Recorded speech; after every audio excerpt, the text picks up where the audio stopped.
Think it's a game out here. Excuse me, I'm rolling me up something real quick. Oh, the foolery that we deal with in this sport that we love and known as boxing. Huh? Huh? So this is what we've come to, huh? This is what we come to. The integrity of the sport means little to nothing to these dudes. These dudes is coming around doing whatever, saying whatever, all these narratives, all this. All right. Okay. Yeah, I want all you Wilder fanboys come up in here and vouch for your homie. Cause now I'm back on my bullshit. Where you bitch ass niggas at? Where you Wilder and Fury fanboy niggas at? Where y'all at? Where y'all at? What's up, Zach? What to do with the phone? Yeah, I was just on my girl Lady Chan. Shout out to my girl Lady Chan, man. If you haven't subscribed to Lady Chan, man, go subscribe to Lady Chan. ASAPolis, you did. Shout out to my girl Elsie. That's probably gonna be the first lady of the NBBC crew. I think so. I think we might have found our first lady of the NBBC.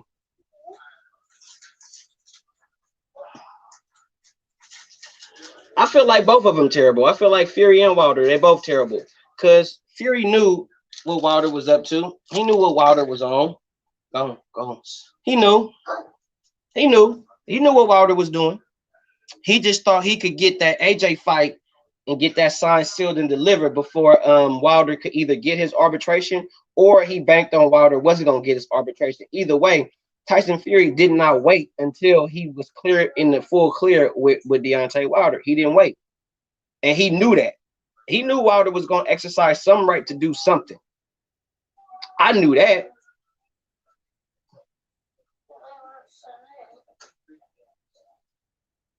What's up with Drado? What's up with Mad Boy 96? Hold on, let me get to the chat real quick. The one boxing. What to do with the folk?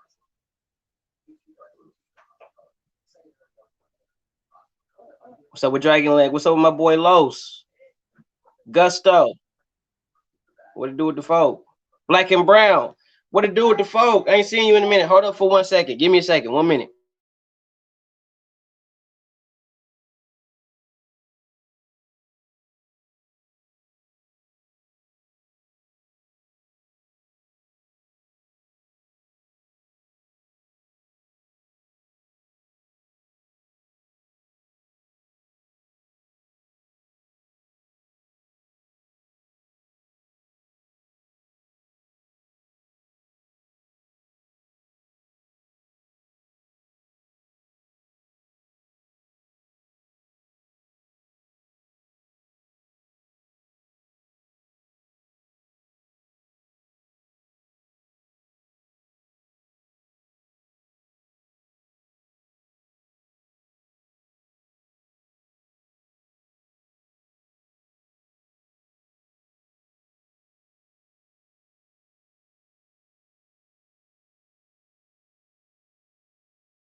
Okay, I'm back. What's up with my boy Fred? Black and Brown. What to do with the folk? Hold up, I'm finna put the link in the chat. Cause putting this in here for Black and Brown. Put this in here for Black and Brown. Feel free to slide on the panel. I already sent the link to the homies. So feel free, slide on, Black. Feel free. That link is for Black and Brown. Hold on, let me get to the chat. Kids then took over the live. You know what I'm saying? What to do with the folk? What's up with my nigga Dosto? Man, coolin', how I be coolin', what's poppin'? Bruh, who do you think is to blame for this? Is it Wilder or Fury? Who is really at fault for why we going through what we going through with this BS in boxing and with the situation with this arbitration?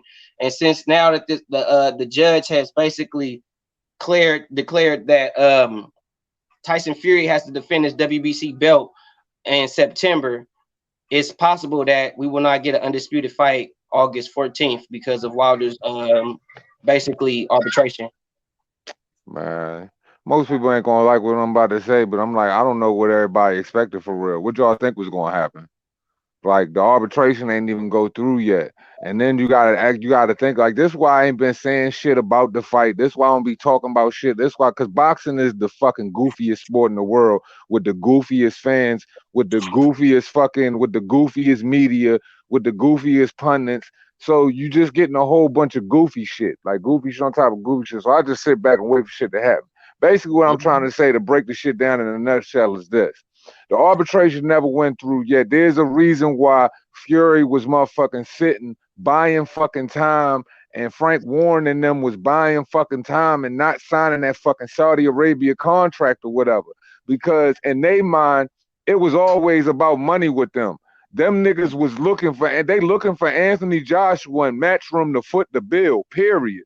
Like, because the only way they get out of this shit is if Deontay Wilder want to buy out. But Deontay Wilder is as long the way PBC operates is they don't care if they don't make the money because as long as they fighters' names being mentioned is just as valuable, good or bad publicity. So right now, what does this do? Regardless of whether you hate the fucking taste of it or you fucking savor it, you got the nigga name in your mouth. So now you become a conversation. What does that conversation do? It overshadows whatever thoughts you had of fucking Joshua Fury. That shit did. Because at the end of the day, they got to get this shit out the way first. And the only way to get this shit out the way is if somebody is going to foot an astronomical bill that this cocksucker don't afford and he don't necessarily deserve. And the whole reason that is because you got to look at the percentages of him taking the L from the second fight. So whatever the percentages was on the L of the second fight, so I believe Fury was going to get 60 this go round, he was going to get 40, or he was going to get like 25%. I don't got the contract in front of me no more. I've been talking so much fucking boxing anyway. So Deontay Wilder is going to be looking for that type of paper, which is anywhere in between the 15 to $30 million 30 million range.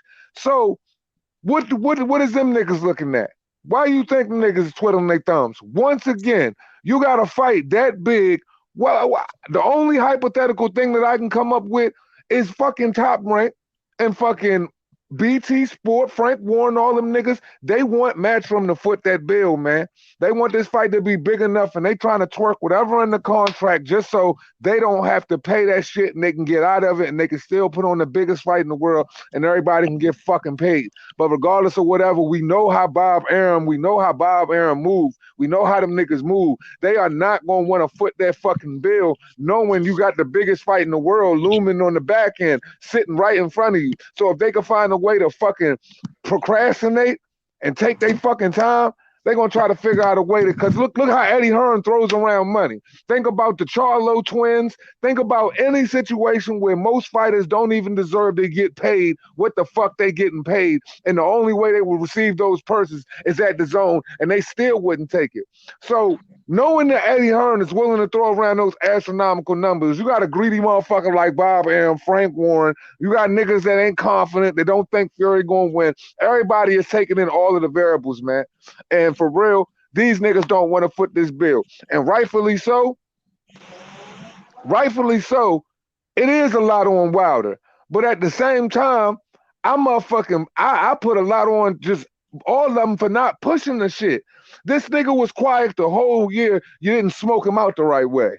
Like y'all let this nigga sit around for a whole year, come back, make up excuses, create all different types of fucking controversies in the sport. Everything is centered around a frivolous conversation with this dude, man. And that's why I tweeted out, we can't get rid of this dude. And it's past the point to where I care if they get rid of this nigga or not, because his services are no longer rendered from a visual from my visual perspective. He gonna be what he gonna be, and it's a fucking nuisance. And it's a nuisance to fight fans all over the world. And the biggest problem with it, I put it on everybody because I'm just like, yo, boxing is different now. You don't critique fighters the way you're supposed to critique them. Niggas don't smoke them out the way they're supposed to smoke them out. That nigga should have never been able to sit around a whole fucking year and Tyson Fury play goofy ass flip flopping games. Period. The whole time, it's a whole lot of procrastinating, buying time, a whole lot of goofy shit, and jumping back and forth. But one thing we all know to be true here, and one thing we all know to be evident here, is fucking Deontay Wilder has always been what Deontay Wilder is. And that's a contradicting, fucking clog in the drain, shit saying of an opponent. So he's going to continue to be that. So this is what I expected, man. So do you find it a coincidence? I don't, but do you find it a coincidence that this arbitration thing came full circle once the Tyson Fury Anthony Joshua fight was announced and supposedly official? Even BoxRec got it on their website as the fight is finna happen, and then the very next day or 2 days later, we get this. Do you think it's a coincidence that all this is happening around the same time or within the matter of days? Boone, there's never no coincidence in the shadiest fucking business in sports, man.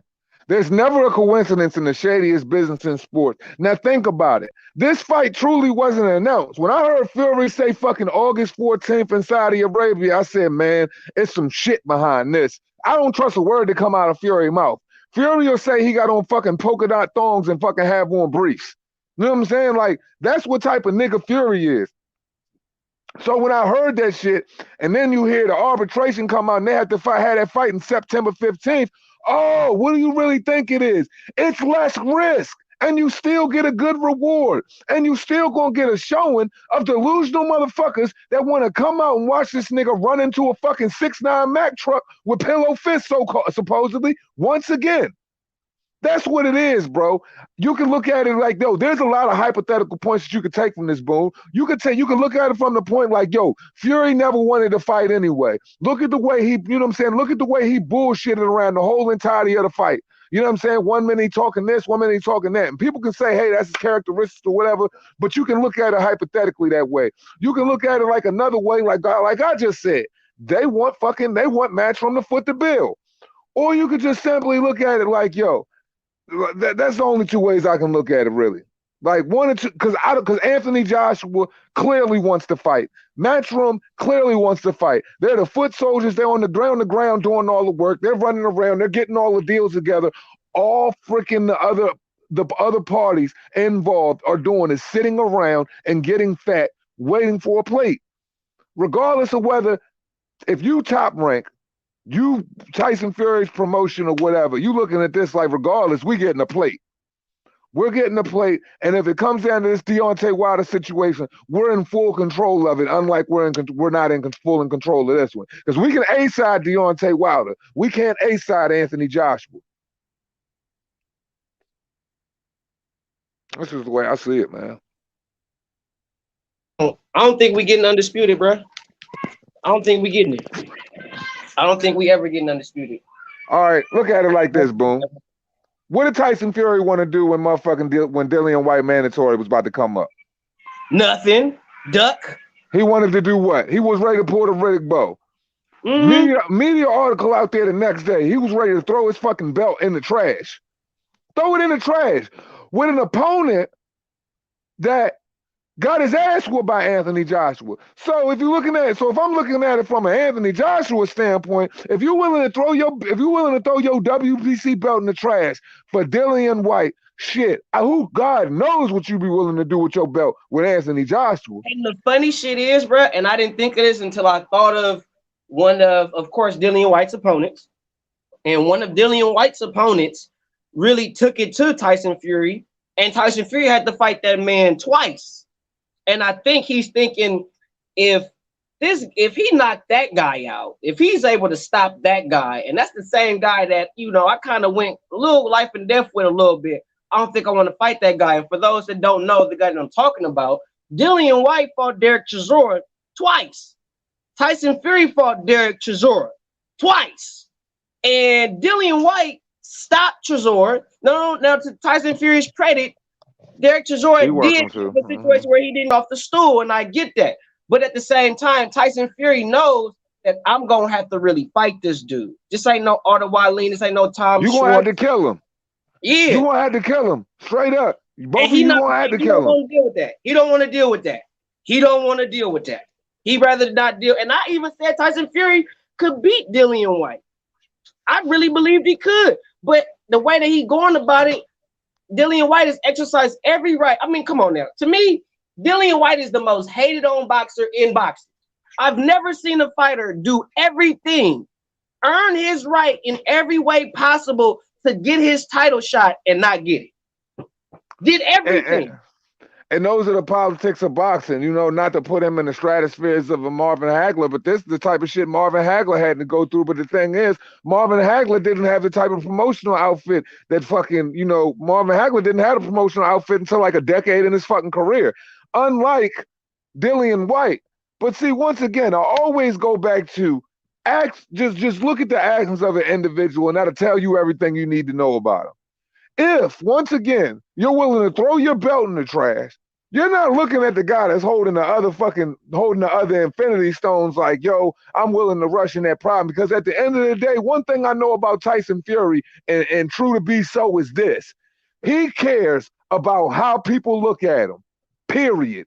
He wants to be the biggest figure. He wants to be looked at like, yo, he'll sit up there and say he the best thing. Nobody, not another man born from his mother can beat Tyson Fury and all that. And when you are that egotistical, when you believe and you value yourself that much, but you are smart enough where you could really look at your ticket sales, you could really look at what you brought to the game and what your other countrymen is doing, you know that you still playing number two. So if you lose to the number one guy, how do you hold your head and go back home? Even if you got a rematch, you're still gonna have to wait 3 to 6 months before that shit go back through, and you got to deal with a whole lot of humiliation. So is it like this? Okay, man, you know, shit, you can offer the man all the money in the fucking world, but still a lesser contract from Deontay Wilder might look just as sweet, because once again, it goes back to all of the parties involved, and I include fans in this because delusion plays a part in what you see.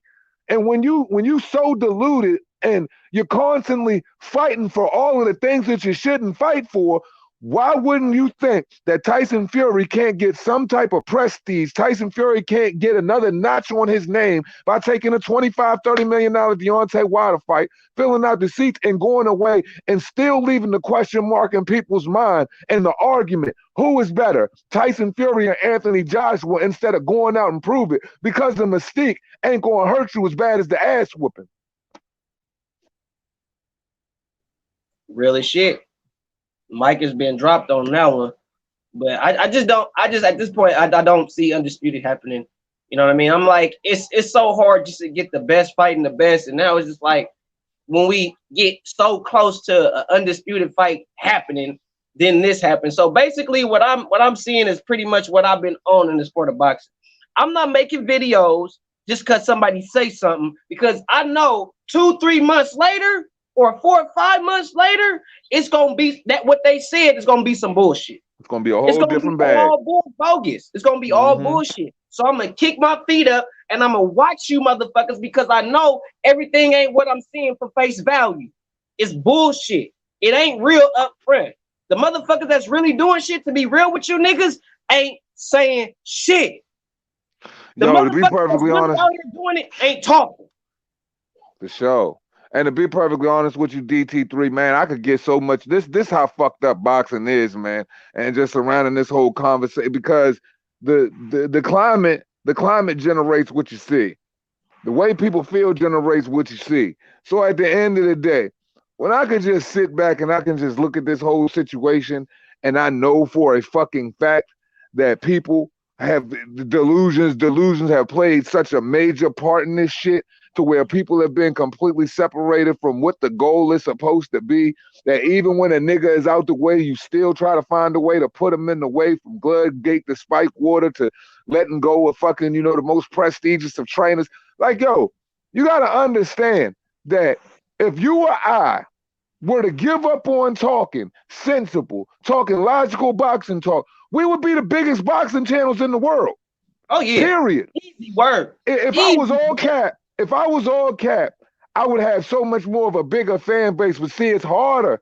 That just shows you how messed up boxing is, because I can put out a whole video, base it off of news, factual basis, and people will try to find the itty bittiest shit to argue with you with because they favor somebody instead of looking at the facts. So when you, once again, so even if you have all of the facts and all the truth, if somebody likes somebody in this sport, you're going to deal with a bunch of bullshit, and they feed off of it. Promotional outfits feed off of your stupidity. They feed off of your delusions. And look, you might not never see an undisputed fight.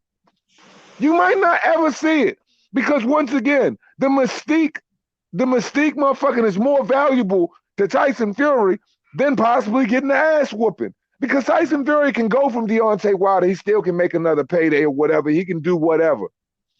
It'll look better than him catching an L. In the world of what, and the way boxing is presented now, you can't critique fighters. You can critique fighters, but there's only certain ones you can't. Mm-hmm. People only want you to. I don't think he can take an L, bro. He don't want to get that Billy Joe shit.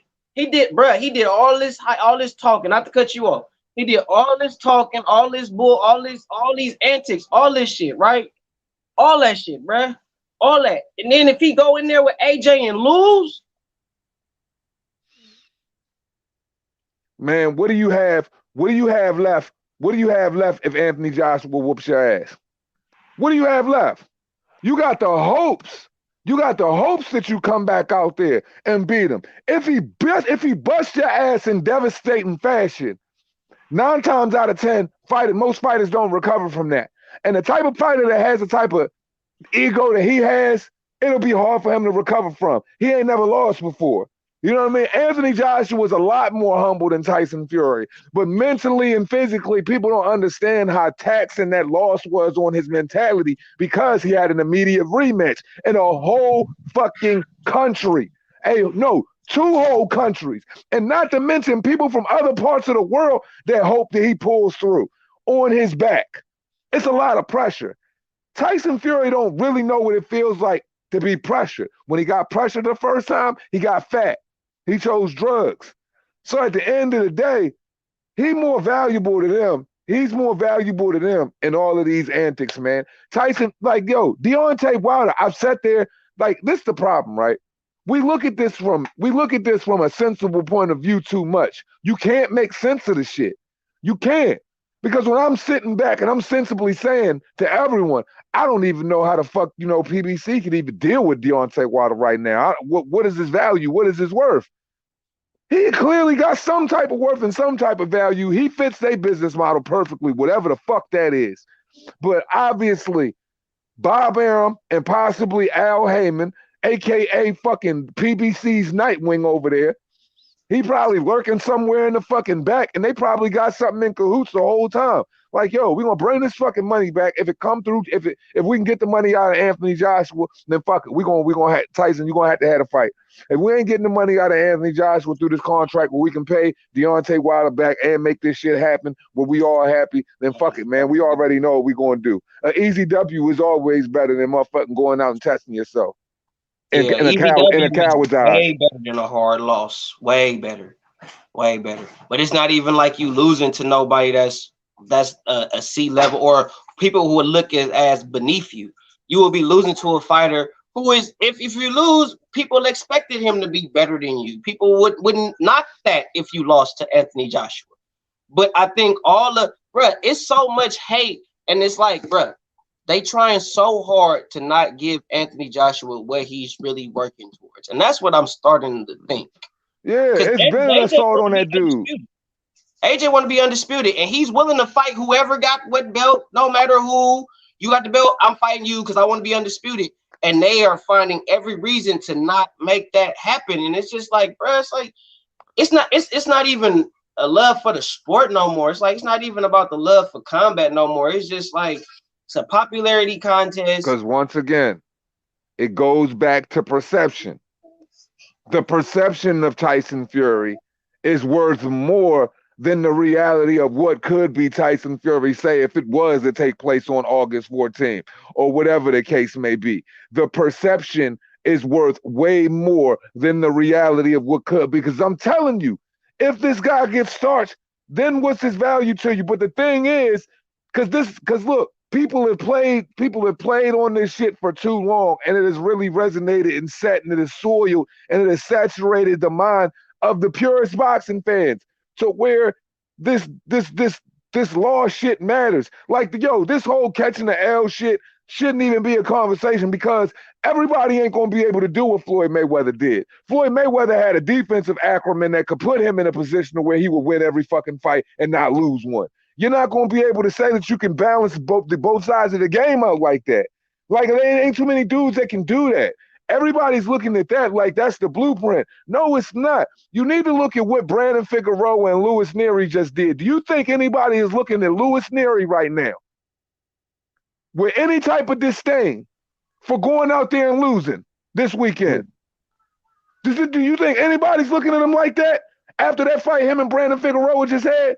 Him and B Fig just arguably put on this year's classic.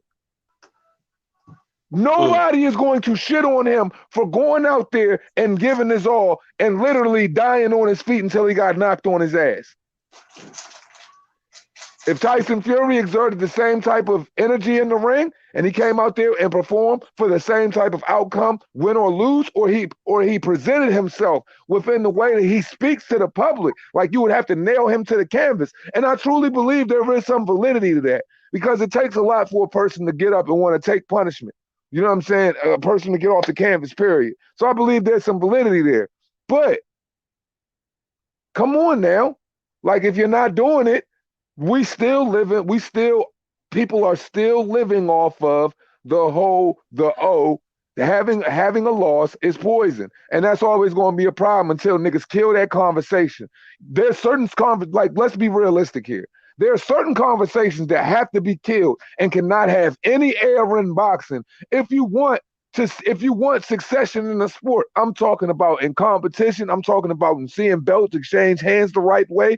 It's certain things you just can't be willing to accept. And unfortunately, it's too small of a pool to act like to have that much influence, because the ones that do got influence, they use it the wrong way and they get endorsements.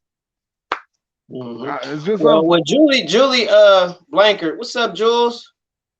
She said, can Fury appeal? And then she also followed up and said, and if he can appeal, it will take time for that to get to court, and we could still have AJ Fury fight, which is true, because Hasim Rahman did pull that shit with Lennox Lewis. I was on Lady Chan's live stream and we was talking about that. Shout out Lady Chan. If you haven't subscribed to Lady Chan. Rahman tried. Yeah, he tried to the same thing happened with Lennox Lewis with Hasim Rahman. When Rahman beat Lennox, and then they were supposed to go right back, and Rahman was like, no, I'm gonna go fight somebody else and all that shit. And then Lennox Lewis ended up suing him. Mm-hmm. You know what I'm saying? So basically what she's saying is, can Fury say F that and just go back and sue Wilder for whatever the antics he did on him with the glove gate and all that? He could pull that shit, put it back on Wilder, and we could still get AJ and Fury. Okay, but here's the deal. Shit, we ain't got no choice but this Wilder Fury shit. What was you gonna say? I'm not a lawyer. You know what I'm saying? It's been a while since I worked in a law firm, and I don't know none of the fuck. And I'm not going to pretend to be no legal expert. I'm just going to use my common sense and just my sound point of view on what I believe to be the case here. The problem with this situation is Tyson Fury had a belt. So how's Tyson Fury going to go and fight Anthony Joshua, risk losing that, and then go back and fight Deontay Wilder? It makes that completely would kill the whole point of arbitration, because what Deontay Wilder wants out of more than anything, you know what I'm saying, is his belt back and the status of a champion. So I don't see an individual being able to just go on fight Anthony Joshua for 4-belt undisputed and risk losing that hardware, because then what fucking good, what good is Tyson Fury to Deontay Wilder at that point? So I would feel like that would have to be on hold as well. You know what I'm saying? But like I said, I'm not a legal expert, but I would have to say with the WBC being attached, I don't see how you could go have that bout and then Deontay Wilder lose and then come back in arbitration like, hey, fight me now. It changes things. Thank you. What's up with Hey, you? we got my man Von Blue boxing in the building. What's up with you? What's up with you, man? What's good? What it do with the folk? How y'all doing? How y'all doing? Got my man Mag over here. What it do with the folk? What's up? What's up? What's up, fellas? Peace. What's poppin'? What it do with the folk? Got my man Myron in the building. So, hey, Toy. Yeah. What's your take on this shit? I know you a big Wilder fan, so I know you happy as shit. So, what's your take on the situation with Wilder and Fury and this arbitration thing? And yeah, my take is on it is like, this is like, to me, I didn't have no problem with the 4-belt undisputed between AJ and Fury. You know, if it was gonna happen, no issue. That's why I never really on my channel talked about the arbitration, what was going on between them and stuff like that, because it's like I wanted to see some stuff on paper first. You know what I'm saying? I wanted to see. Wait. Before you keep going, I want to cut you off. How long did you know about this arbitration case? How long do you know how long this has been going on? This case has been going on for about, like, I say probably December? Yeah, like probably like 7 to 8 December, months. September, yeah, It's about 6 months. So I mean, I didn't really sit back and really talk about it, because it was like, okay, what's gonna happen between it? Because I thought what would happen, Wilder gets some money, Fury would go on and fight AJ. They have the undisputed bout, and then afterwards, probably Wilder and Fury fight, depending on if Fury wins. You know what I'm saying? But I didn't think, I didn't know it was gonna go like this. I knew the reason, the reason why they didn't fight was because of COVID. That's why the third fight didn't happen, because they wasn't gonna allow both of them to fight without no crowd, because they made too much money on the live gate. So that was one of the reasons. But I didn't expect this, and I didn't have no issue with it being 4-belt undisputed with them fighting, even though being a diehard Wilder fan or fanboy, whatever that I am, I have no issue with it. It was, if they fought, they fought. Whoever, won, it is what it is, Even though UK paid for that shit both times for coming over here, 10,000 strong. Just saying. My issue is, I know you go, because I know you too. I know you go. Yeah. I wouldn't even call you really a fanboy, because the fanboys hype up Wilder but don't go to his fights. You really fuck with Wilder, you go to his fights and everything. So I can't knock you on that. You actually pay to go see him. Yeah. You know what I'm saying? It's a lot of people that's on YouTube that got bigger platforms than me that won't even go pay to go see the man. Yeah, that's BS. So that's, you know what I mean? So I don't knock that. You feel me? And I understand everybody's frustration with it, because we thought it was happening out August 14th. I was even kind of thrown back by it. I was like, damn, it ain't happening. I'm like, I thought it was going. It still might happen depending on what happens with the contract. Like if Wilder and Fury extend it, maybe AJ fight him first and then Wilder and Fury fight. You know what I'm saying? Something that can happen like that. But I don't know, man. That shit came out of left field. Wilder not finna take no step aside money, Jules. He's not finna do that. He's not finna. If he was gonna take some step aside money, he wouldn't have took this shit to court.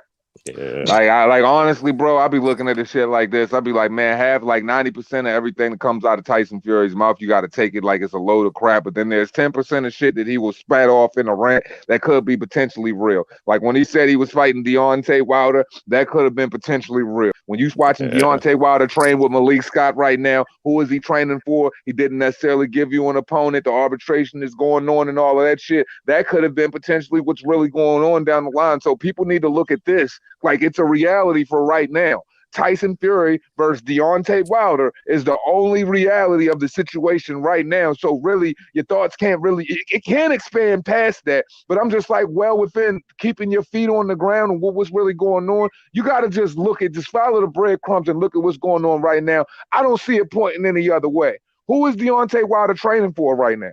You know what I mean? It wasn't Charles Martin, and who else was he supposed to fight? Absolutely not. Andy Ruiz, I believe, was on the deal. Not Andy Ruiz. It was another dude they mentioned he was supposed to fight. Who, Robert Helenius? Yeah, Hellenius. It's not Hellenius. Not him.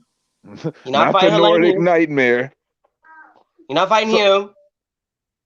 like, it's a lucrative bounce back, considering everything that happened with Wilder and all of that stuff. To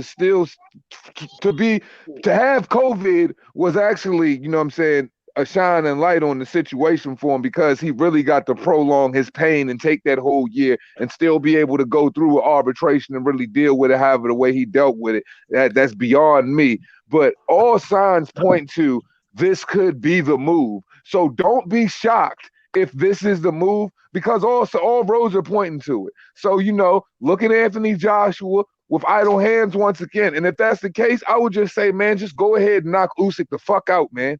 For real. Because ain't no point of sitting around just buying time. The energy around boxing is great right now. Great fights are continuing to happen week after week after week. It's a lot of 50-50 shit going on. Crowds are back, man. Just go ahead and just formulate your success the way you've been doing it, bro. And I wouldn't even worry about the extra, because too much, we're talking about almost 3 years now, we've been prolonged with the extra. So my boy Myron, aka Double M. What it do with the phone? What's your take on this, Blue Nuts? What's your take on this? Oh man, I just saw the arbitration news today. I don't know. I haven't read up much on it yet. I was getting caught up by listening to you fellas. Man, well, basically, you got it. You got it. I saw that he did finally win it, so I think maybe that's why maybe the Fury side and everything about fighting Joshua was made it look like, Fury kept saying a lot of different things about, well, it has to be done, settled within this week. We have to do it this time. He was going like, if he, a lot of just, he wasn't certain about anything. He didn't want to give too much. I think behind the scenes they've known this was going on, was going to happen for a minute. And so he was just blowing smoke up a lot of people's air, saying a whole bunch of things, hitting to it, and for the inevitable. But all these interviews led to it was something certain, and I think Bob Arum knew it. Talking about this not in the dirt, talking about how they was talking down Eddie Hearn's efforts at trying to make the fight, and they haven't had a deal yet from Saudi Arabia and all this and all that. I think that was just, talking points to just, or just shit they was putting out there just to blow it off, because they figured something like this might have come up, and try to make it not seem like, so obvious that they felt they probably was going to lose, that Deontay Wilder's team was going to win this case. So they were just, just beating around, just blowing a whole bunch of bullshit. Because this thing been going on for the whole time. And they kept it pretty quiet on the Fury side. From Arum, they ain't talked about it at all. They was pretty much act like it was almost non-existent. They wasn't asked many questions about it too. There were a few, but we never got just a lot of the most news we got about this whole arbitration really was coming from the LDBC side and the new media people, Dante and then Ego. And so, this is one of those things where we thought they were putting a lot of bullshit narratives and it come out as true. So that's why I think I kind of backed off. But, I like the truth is somewhere in the middle. You know what I mean? I don't got no inside link to know if that shit was true. But for a minute, I thought it was a bunch of bullshit. But they kept, making reports on it so often and everything. I'm like, some of this shit got to be really, really good. Something has to be really been going on. They, I was like, wow. So, hey, it is what it is. So, when we going to get Fury and Deontay Wilder, pretty much? They said September. September 15th. That's a long. That's what they saying. So it's like, and I'm thinking he's not finna. If that's the case, bro, that's why I said AJ Fury. That's off. So AJ probably gonna end up fighting Usyk because that's his mandatory. Yeah. So and then, but the thing is, Wilder, real rap, and I said this on Lady Chan's channel on her live stream. If Wilder, for however reason, knocks Fury down anytime in this fight, Wilder can still win this fight via decision.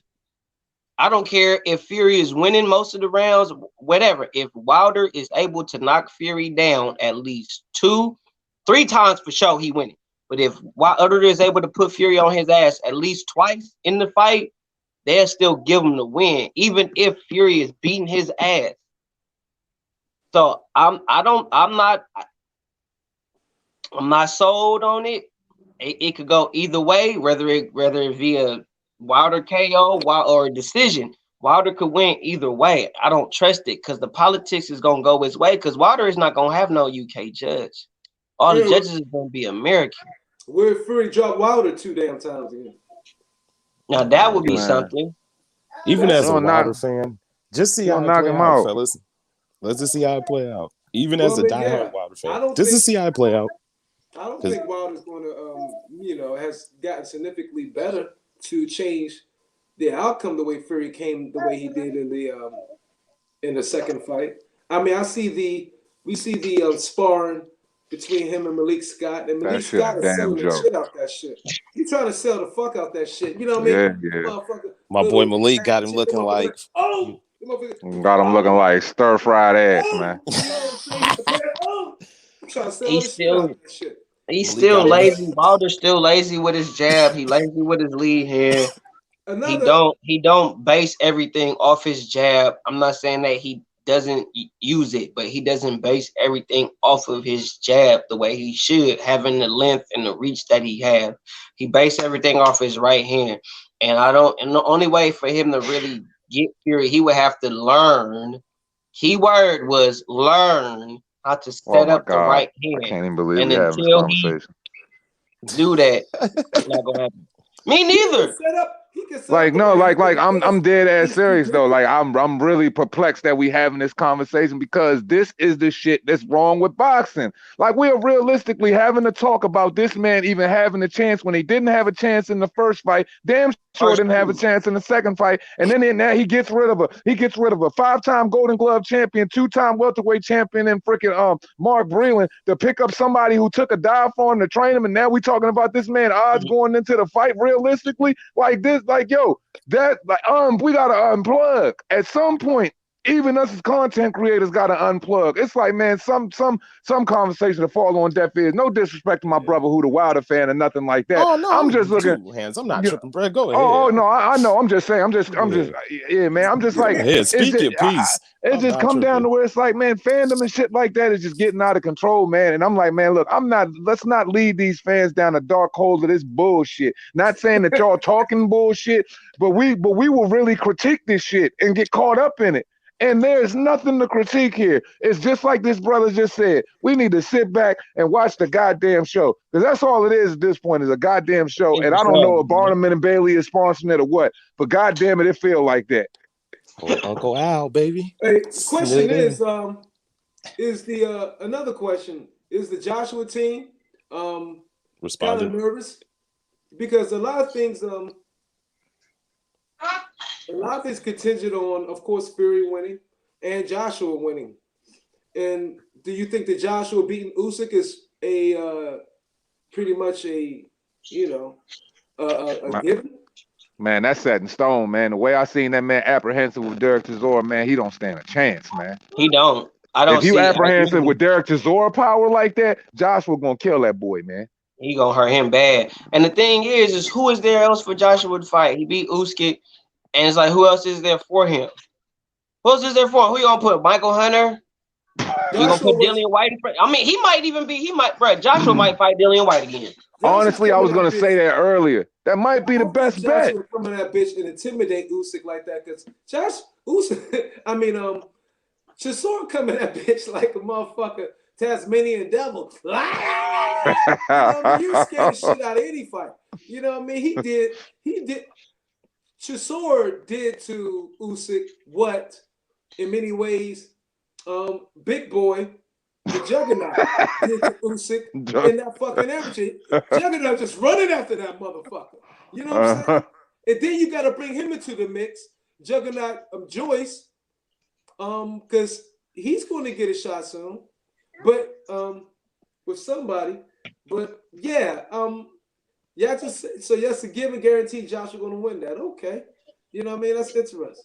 And that's why it's got to be like a succession and, you know, these belts moving, man, and these fights happening, progressing, because you have a whole division of talent that is just sitting underneath, waiting for something to happen. And if you are a blue chip prospect in the heavyweight division, or if you are a top contender in the heavyweight division, and you are looking at what's happening right now amongst the champions and another guy that's sitting on the outside that's a former champion, yo, that would have to be like that. That's like, yo, that's one big like physical and mental mind fuck right there. Like, yo, like how could you? Who want to deal with this type of trash, man? I would almost be like, man, can I cut weight enough to go down the cruiserweight? Because I know some belts moving down that motherfucker.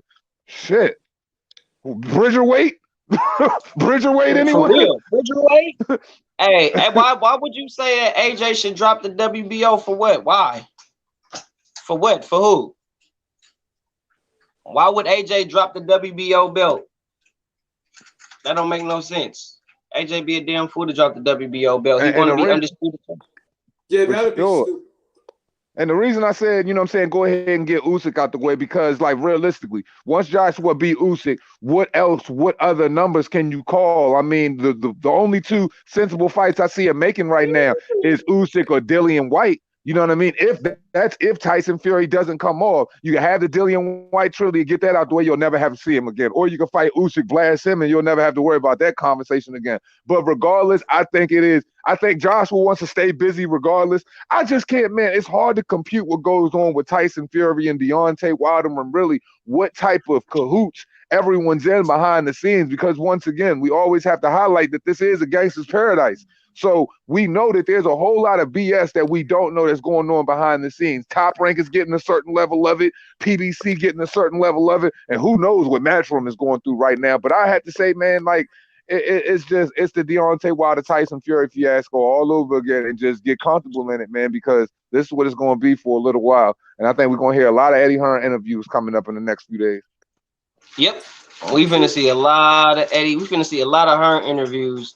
And for real, it doesn't matter if they're ganging up against him. He shouldn't let the BS politics that Tyson Fury and Deontay Wilder's team and they're doing as individuals against him to try to stop him from reaching undisputed. He needs to do what he's doing, be the man that he's going to be, stand on his own 2 feet, hold his ground, and let them. And the longer he does that, the more that it shows that he's not the one ducking. It's them. It's always been them. But that's what I wanted to say, Boom. If you look at Anthony Joshua right now, like I said, if Anthony Joshua gets that 4-belt undisputed, what does that mean for heavyweight boxing? All of the energy is surrounded around him. He's the truth. All of the stuff that people said about him, all of the arguments people have 24/7 amongst Joshua, Fury, Wilder, whatever, all of that stuff gets put to bed because this whole three-headed dragon that it's been cut off. So all of the fans that probably dislike him, they're going to love him now. All the delusional fans that had some hate for him, they might not like him. They're going to show a little bit of infamy his way now. So I'm just saying, the whole AJ would completely control the market, and he looks the part. So like, yo, I'm telling you, they don't want that man in that driver's seat, man. Same thing with Bud. Same thing with Bud. They don't want Bud in that driver's seat, and they don't want Haney in that driver's seat. Yeah, I said it. They don't want Haney, they don't want Bud, and they don't want AJ in that seat.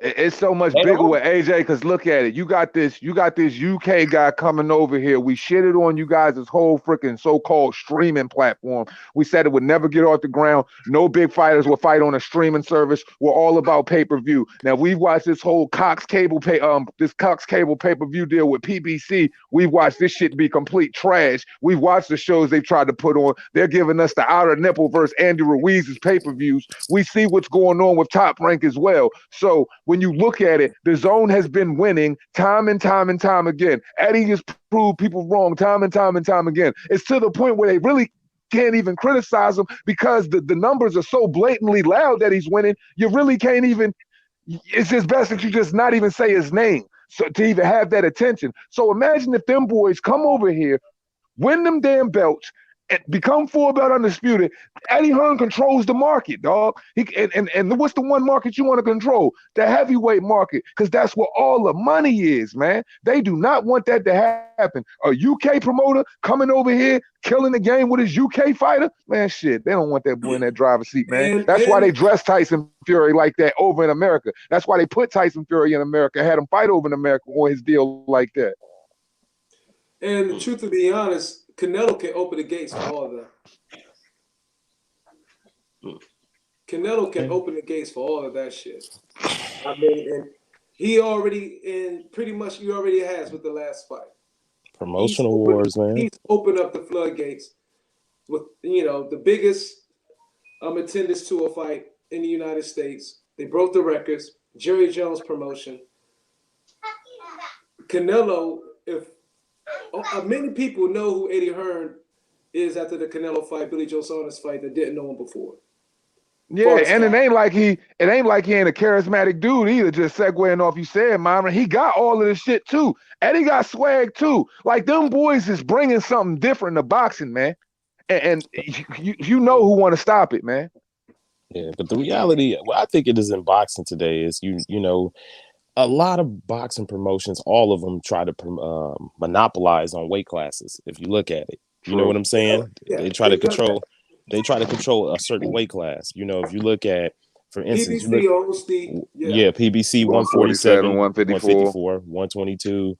That's what they do. 168 DAZN, heavyweight DAZN, top rank 135, 140, 130. You know, that's just how boxing is. Yeah, man, but unfortunately, you know, like that's where, like I've been constantly saying, like it has to get to a point to where it's like, yo, promotional outfits, sanctioning bodies have to step in to a certain extent to where it's like, okay, if two guys have two belts on one side, you got to make them bring them together or something. Something's got to stand in the middle of these guys being able to stonewall and hold up whole divisions, because I'm watching too much talent from 147, 122, 154, you name it. Any one of these, I'm watching a whole lot of talent in those stagnant divisions just sit around and not be able to do shit, and they get ruined by people saying they don't have an opportunity there. Then they got to keep going up and wait until they end up getting their shit bust up like Kell Brook or some shit like that. So at the end of the day, man, something got to change, man. Well, see, the thing is with the way they got to change it is that the problem is the networks look at, okay, when they cross promote fights, they look at it like, okay, how much money can we really make? Is this fight worth it? You know what I'm saying? That's the business side do come in. As much as we love the sport and then, you know, we got our difference in opinions and we fans and stuff, they always look at the business side first. It always comes down to the networks because they pay for the venue. They pay for all the merchandise. They pay the fighters up front. You know what I'm saying? So that's what, you know, I don't know, man. Or they just, what I would like it more in boxing, purse bids. I agree. Like purse bids. Just, hey, whoever put up the most money, get the fight.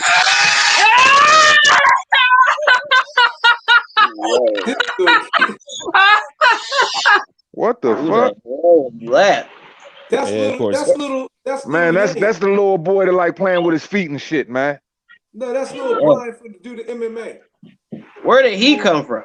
Yeah. Where do these people come from? How do they find me? I told you, that's the little dude that like sticking his feet up on the screen, man. That's our little man. That's a the little MMA man. champ, right? No, that's what's his name? Allen, the little 12-year-old younger that do the MMA that we've had on. Yeah, the little foot dude. He does his foot. Yeah, he left the chat in there, but then he did that. He would put his whole toes up on the screen and shit and just be checked out, but his toes all up on the screen and shit. Man, like, I don't know what he doing, but yeah, man, just look, I can't, look, man, I don't be made, look, man, I can't make this shit up, bro. He be on D. Jefferson's joint all the time. Oh, that's okay. That be calling the MMA and shit. You know, y'all know who he is. I ain't know he be showing his feet now. But he wears that mask on his shit. He came on my joint with that mask. What's his name? Allen? What's his little name? Okay. Look, yo, all right. I'm telling you, watch how these niggas kick this shit. I guarantee you, these motherfuckers gonna end up having a Wilder versus Fury fight, and these niggas gonna try to shit all on Matchroom. I'm telling you, watch what's about to happen, bro. Bro, I Watch. agree. That's what I said, bro. Watch, they finna shit on Eddie and all them. It's They going finna down. shit on Joshua, all the shit. Watch. Wilder the king, Wilder this, Wilder that, Wilder run boxing. AJ ain't the face. Fury, bro, it's finna be the next 30 days is finna be nasty. We I can't can let probably Faz. the We can't next let 30 days is Faz. gonna be nasty. Yeah, we can't let Faz and Eddie take over the states. We tired of them. You know what? We Boy tired of said they Faz tired of Eddie. Fast You Eddie. know, so we I want to love it, man. I love it. He brought the game back. Nah, You know, Faz Eddie Eddie Hearn good. with Eddie Hearn move. I'm not going to say invasion, but with the big surge he's getting or going to get from Canelo Alvarez, because they already announced that they're going to continue to work together. I predict us seeing PBC and Top Rank letting some of the big fights happen. They got to, man. Look at what's going on right now. Damn. They pretty much Feel me? A good done one, ring Byron. their stable Good dry, one. bro. They're going to have to now to offset his growth and probably more shun him out from those two. Damn. Predict that Like to I happen. like yo, since we there, y'all boys think that Caleb Plant fight gonna happen between him and Canelo? Yeah, I think so. Yep. Yeah, I do. I think a I fight for don't think sure it's gonna happen. I don't think it's Why? gonna happen. Why? What do you mean why? Like I Why? mean, what is the only bargaining chip that Caleb Plant got over at the motherfucking PBC? He just got the belt. His belt? That's it. Yeah. And what did the PBC use to hold on to their fighters promotional wise? Them belts. So Yeah. you think they gonna let this man go over there and mess with Canelo deadly ass and get knocked all the way the hell out? Look at his previous opposition, man. He only with fought that- Jose Usakagi. Man, they're not gonna let unless Canelo signs his life away to like a 3-fight deal to PBC, the fight ain't gonna happen. What they're going to have to do is if anything, see Boo Boo Andre going to have to move up and get the mandatory challenge for that belt. That's what they're going to have to do from the zone side. Position Boo Boo to go up, and since he's the WBO champion, of course, at 160, he becomes the mandatory for Caleb Smith's belt, and then that's the only way they could probably go. Canelo could get his hands on it.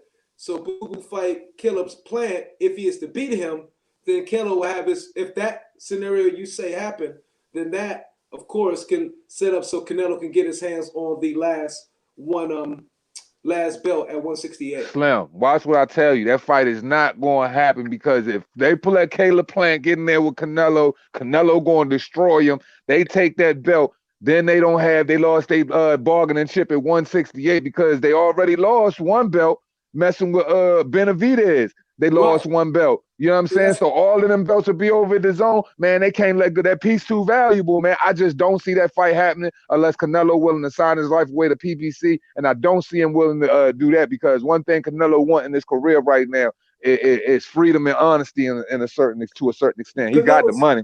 Well, Canelo's probably too big for that. But like I said, then the zone will have to position your boy to fight Caleb Plant. Mm-hmm. Well, I think Caleb Plant. I think the fight will happen because this is the thing. PBC wants to do business with Canelo. I know they do. I know they want to try to get that man over there. Yeah, they tried to sign him. They tried to sign him before the Billy Joe Saunders deal, but it was an extended deal though. Yeah, they want to get that man. So the thing is, there's still fights for Canelo on the PBC side. Even if he would DAZN, if Caleb Plant go over there and fight on DAZN, you know what I'm saying? There's still fights for him because he got David Benavidez, who will be a WBC mandatory, and then he got that Jamal Charlo fight. That'll sell, regardless who the people gonna think gonna win on that fight. That fight is gonna sell. You know what I'm saying? For sure. There's definitely good fights over there, but is Canelo willing to be under that umbrella and be contractually obligated with him? That's the thing. Mr. Heyman. They're gonna have to pay him some crazy money if he's gonna do it. But I think Eddie Hearn gonna keep him, you know, because him and Eddie seem like they got a genuine, good, solid relationship, you know. So I don't think so. And Plant need to take the risk. Plant, go take the fucking risk. Go on over to DAZN and fight him. Take the risk. I think it's more Canelo want to stick it to Oscar the best he can, more than it's genuine and solid. Okay. That's a I would good point. say That's a if good Fair point enough. too. That's a good point. Fair enough. But I I don't also think would he's say gonna if take it to anything, they might try to move Jamal up and fight Khabib at 68 just so they can maintain control of that belt. They might do some That's shit a like that. possibility. You know what I mean? But I don't see Khalid fighting Boo Boo, even though Clarissa Shields is quoted saying she Boo Boo thinks got the she should fight. WBO title anyway, and That's what I'm Caleb saying. He got has the the IBF. WBO for 160. But they're not gonna let Boo Boo get that. Boo Boo really gonna fight Canelo. Real rap. Boo Boo gonna fight Canelo. He not gonna bullshit, and they both on the zone, so it's not gonna be a problem to make that fight happen. So what I'm saying is, Needs to happen. that's a better move. That fight building traction, whether Canelo wanted to be or not. Yes, sir. Needs to happen. That will they eventually gonna have to fight. And they're gonna use that to build up something. But he's the WBO 160. Caleb Planet's 168. He's automatic mandatory when he drops and moves up. Caleb Planet's IBF. IBF 168. Yeah. Right there, my fault. Yeah. Canelo got that WBO up there. Yeah, You Canelo snatch got that thing on Billy. But can't Boo Boo still can go up when he move up because Canelo did that. He gets a mandatory shot. Yeah, he gets a mandatory shot. Boo get to move up. Yeah, WBO fighters too. And Boo Boo could do that though. Boo Boo can do that. He do that I to think Canelo. He has to. I thought. Yeah, I that's think the he should only way. pull that. That's the only way he is. Like I said, regardless of whether Canelo want to say it or not, that fight is building traction behind the scenes because I'm looking at every article, I'm hearing every conversation on the internet, how people keep bringing it up, regardless of whether it's who is this Andre guy or not. You know what I'm saying? Clarissa that shit did work. Yeah. Clarissa went in on it. I didn't even see that interview. I gotta check that Boo Boo though. Clarissa fuck with Boo Boo though. Yeah, that's her partner. That's her homeboy. You feel me? She really fuck with that nigga. So she though, gonna have his back. Yeah. That's her focus. Yeah, man. That's why I'm like, man, I don't see that Caleb thing happening, bro, because I'm just like, yo, they bargaining chips are so slim over there. And what happened with Wilder once they cross-promoted over there, and they might have sold the gate like shit, but they didn't break even when it came to the pay-per-view sales. They were supposed to do like a million and some change to break even. They did over a little over 750K. Now, my whole thing is this. When you holding on slim bargaining chips in every division, man, you gonna cradle them bitches, man. And I'm just like, yo, the way Al Heyman worked, bro, I'm like, man, you got to come be a part of the team if you want to be successful with that team, man. Like most promotions do that. Most of the promotions hold on to the belts. They monopolize on a weight class. But see, this is the thing, though. When I look at the past couple of years, I see Top Rank. I've already just in 2019 and 2020 alone, I can count on both hands how many times Top Rank and the Zone done came together. I can't count that many times how many PBCs came together. Yep, so when I look at it, I'm just like, yo, I'm looking at it like okay, Eddie is more than willing to send Demetrius Andre, pay Jamal or Jamel Charlo $7 million, send Demetrius Andre to let him go over and fight on Fox. If your guy wins, he wins. If my guy wins, I win. Basically, because it's like, yo. Well, PBC did work with DAZN the past couple of years. They did a couple of fights with them. They have. Because what's the name? Danny Roman fought MJ. And then what's the name went over there? Castaño fought Patrick Teixeira. Yeah, but look at the risk though. MJ Ahmadali was 6-0 at the time. They had no idea. They had all the faith in the world in Danny Roman. Yeah. You gotta realize that, bro. You can't. They ain't putting they hitters out there. They're not finna bring them. They'll let this shit go over there. And Patrick Teixeira, nice and long too, Brian. Like they looking at Patrick Teixeira like all he is a streamline. Castaño gonna get the best of him. Yeah. Hell yeah, especially the way he was fighting Lara too. They was like, oh yeah, this is a shoe in for them belts. Let's get him. I mean, like that's yes, sir. Go get that shit. Bring it back, bro. I don't blame him. Because if you gonna do a hustler gonna do what a hustler gonna do. I ain't mad at him. True that. Very true. Very true. That's the thing. That's why I miss the Don King era, though. I ain't gonna lie. Even though Don King with them PBC niggas, but I miss Don King because Don King, he didn't care. You know what I'm saying? Like he didn't care about making. I mean, he was shady with it, but he didn't care about making the best fight the best because he leaving with whoever win. Man, he was with wherever the money. Don King cared about one thing: the money. I'm going where the money at. But see, that's the thing, though. Go ahead, Myron. You're right. Eddie Hearn looked like he let Boo Boo go out kind of dirty in that press conference. For sure. Boo Boo was up there. I ain't like that. I didn't like that one either. Yeah, I was I like, thought his father should Eddie. have dialed it back, but Canelo was up there like Andre at the time. No, that was perfect time. You know, Right, that because really before, was. people would do that shit. because before he had Canelo, all he was trying to big up was getting Andre in them spots in them situations and how he was trying to go at attacking it from a professional point of view of getting him in that driver's seat. Now that you got Canelo, it seems like, you know what I'm saying, you walking hand in hand on this pink cloud and shit, and you got Boo Boo Andre just like looking up like, damn, my nigga, I thought you supposed to be my promoter too. Like, this is what you're supposed to do. You're supposed to bring this shit together, not make it seem like I'm a nuisance at the press conference, which he was all of but that. The man straight up said, "Congratulations on your fight. I'm a fan." And then this nigga Canelo just went to carrying that man. Said, His "I know father, you though, are. his father I know you are." too. It's like I But I know. mean, think about it like this. If you say congratulations to somebody and you say you a fan and the man immediately go to carrying you and dismiss you, like, man, of course your father going to say, yeah, you ducked my son at 154, 160. Shit, if my son was standing there and I congratulated the dude and he shitted on him, I'm going to shit on him too. Shit. Real rap. And I think Eddie should have really used that. Like, hold on, you know, like you can move up and exercise your right, you know, as mandatory, and you can fight because he's a champion. And Canelo said that. He said, you are a champion. You're like, yeah, I'm WBO champion. How about I move up 168? I'm your mandatory. You got to see me, you know, ethically plant, you know what I mean? Fight me, you know what I mean? But Fact. If that was Don King, bro, Don King would have let Demetrius Andre stay in there until the nigga started throwing chairs, because that would have made the fight. yep. He would have did that off the break. He would have let them boys stay in there as they started fighting and throwing chairs. Because that would have got everybody talking, and that would have been on par with that Jake Paul Mayweather shit. Telling you. But didn't happen. I really think that was cool, Demetrius, and I didn't, like I said, I didn't like when certain people were saying that was disrespectful of Andrade to do, because I don't think that's disrespectful. I think if you're a fighter and you really want a fight to happen, that's what you do. That's what you need to do it. Press conference. He need to do it because I personally don't think Eddie Hearn did a good job for Andre. Not at this point, no, because he got Canelo, and he like, I'm finna make all this money off of him, and I think the last 3-4 years, money. Though. It's the money, and that really showed where Eddie Hearn got his little greed, just like every other promoter too. But before that, the last 3 years he was solely for Andre, and Canelo had Oscar. When Canelo was at 160, this fight supposed to have been happen. And who was the promoter for Andre? Hearn. Who was the promoter for Canelo? Oscar. They both under zone. Hearn didn't force that to happen, and Hearn got freaking profit. He got shares. He got a piece of the zone. He was supposed to make that happen. Eddie had his eyes on Canelo. That's what that was. I mean, regardless of eyes, shit, he's still supposed to make that fight. I mean, for his fighter. Yeah, true. He should have pushed it when he was, when Canelo was. Yeah, he should have pushed it. I mean, because it was a good fight to happen at 160. You know what I'm saying? When Canelo first got there and stuff like that, it was a good fight on 168. They could have did that, but Eddie just didn't really, he didn't push it, and Canelo didn't feel like he had to fight him,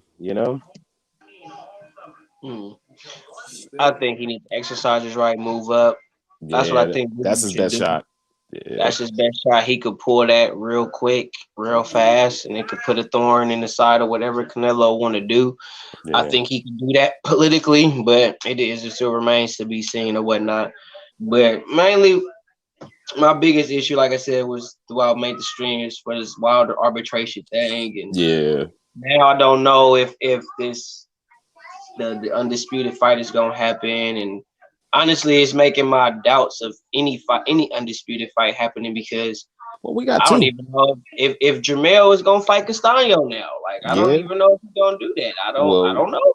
Well, we got the 22nd, Tay. We got the 22nd with Jose Ramirez and Josh Taylor. That's solidified. Yeah, because ain't they both like Castano and Charlo solidified July 17th. But I don't know. They ain't got no venue yet. That's the problem. That's one thing. They haven't got no venue. How you got a date and no venue? Because I ain't seen it yet, because I've been looking for tickets. I can't even, you know what I'm saying? I've been searching. I've been looking like, damn, ain't no tickets. I mean, Houston, Toyota Center, that's his brother fighting there in June. So who he fighting in June? Who, his brother? Oh, his brother fighting. Nah, I ain't gonna lie. Jamal killing me with Montecitus or something like that. Yeah, Jamal ain't fighting nobody a note at all. I was like, Jamal, bro, you got to get busy. You don't have to get in there with Boo Boo. And he got how Triple many G. fights, Floyd Blood? How many fights is Yeah. nigga? You know, I like the Charlos, but Jamal, you got to get busy, bro. It's time. Like No at more this excuses. point, bro, it's like you playing. Like your brother Yeah. at this point, he kind of like the truth. Yeah, he didn't surpass you, big dog. He got You know 3 what I mean? belts. He might get a 4th one. He's you in know? that position. He's got that 160, and all his work is over there overseas. Yep, that's the cold part. It's the zone. It's the zone. It's like I've been that's saying true. it 1,000 times. That's the he's Promotional wars. He's in the same position that freaking Crawford is in, being a top rank, and everybody at 147 got the belts. Yep, that's true. Charlo's in the same position in 160. It's not like there's not many options. Especially PPC ain't going to do fuck with the zone like that. And then Triple G, I don't mean, where is Triple G? He's like, where is Waldo? Y'all talk about him. I move on. Yeah, no, don't even trip. At all. He That ain't fight nobody. He tested Canelo. He ain't finna move up to 68. I don't want to hear about Triple G because he jucked my nigga Andre Ward. I ain't got time for that shit. Okay, like, moving on. Oh shit! But no, it's just for real. I think Jermell could beat Castaño, but I do think Castaño could beat Jermell too. Yeah, everybody's on like the power. What I'm irritated is the argument about Jermell beating Castaño is his power. He got power. It's not gonna come down to power. It's not gonna come down to that. I'm trying to tell people. Not at all. That's really a chess match. It's gonna be harder than what people think. Castaño is not Rosario. No, he's not.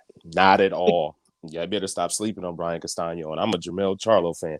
Brian is... I like Jermell. I had actually gained respect for Jermell after he fought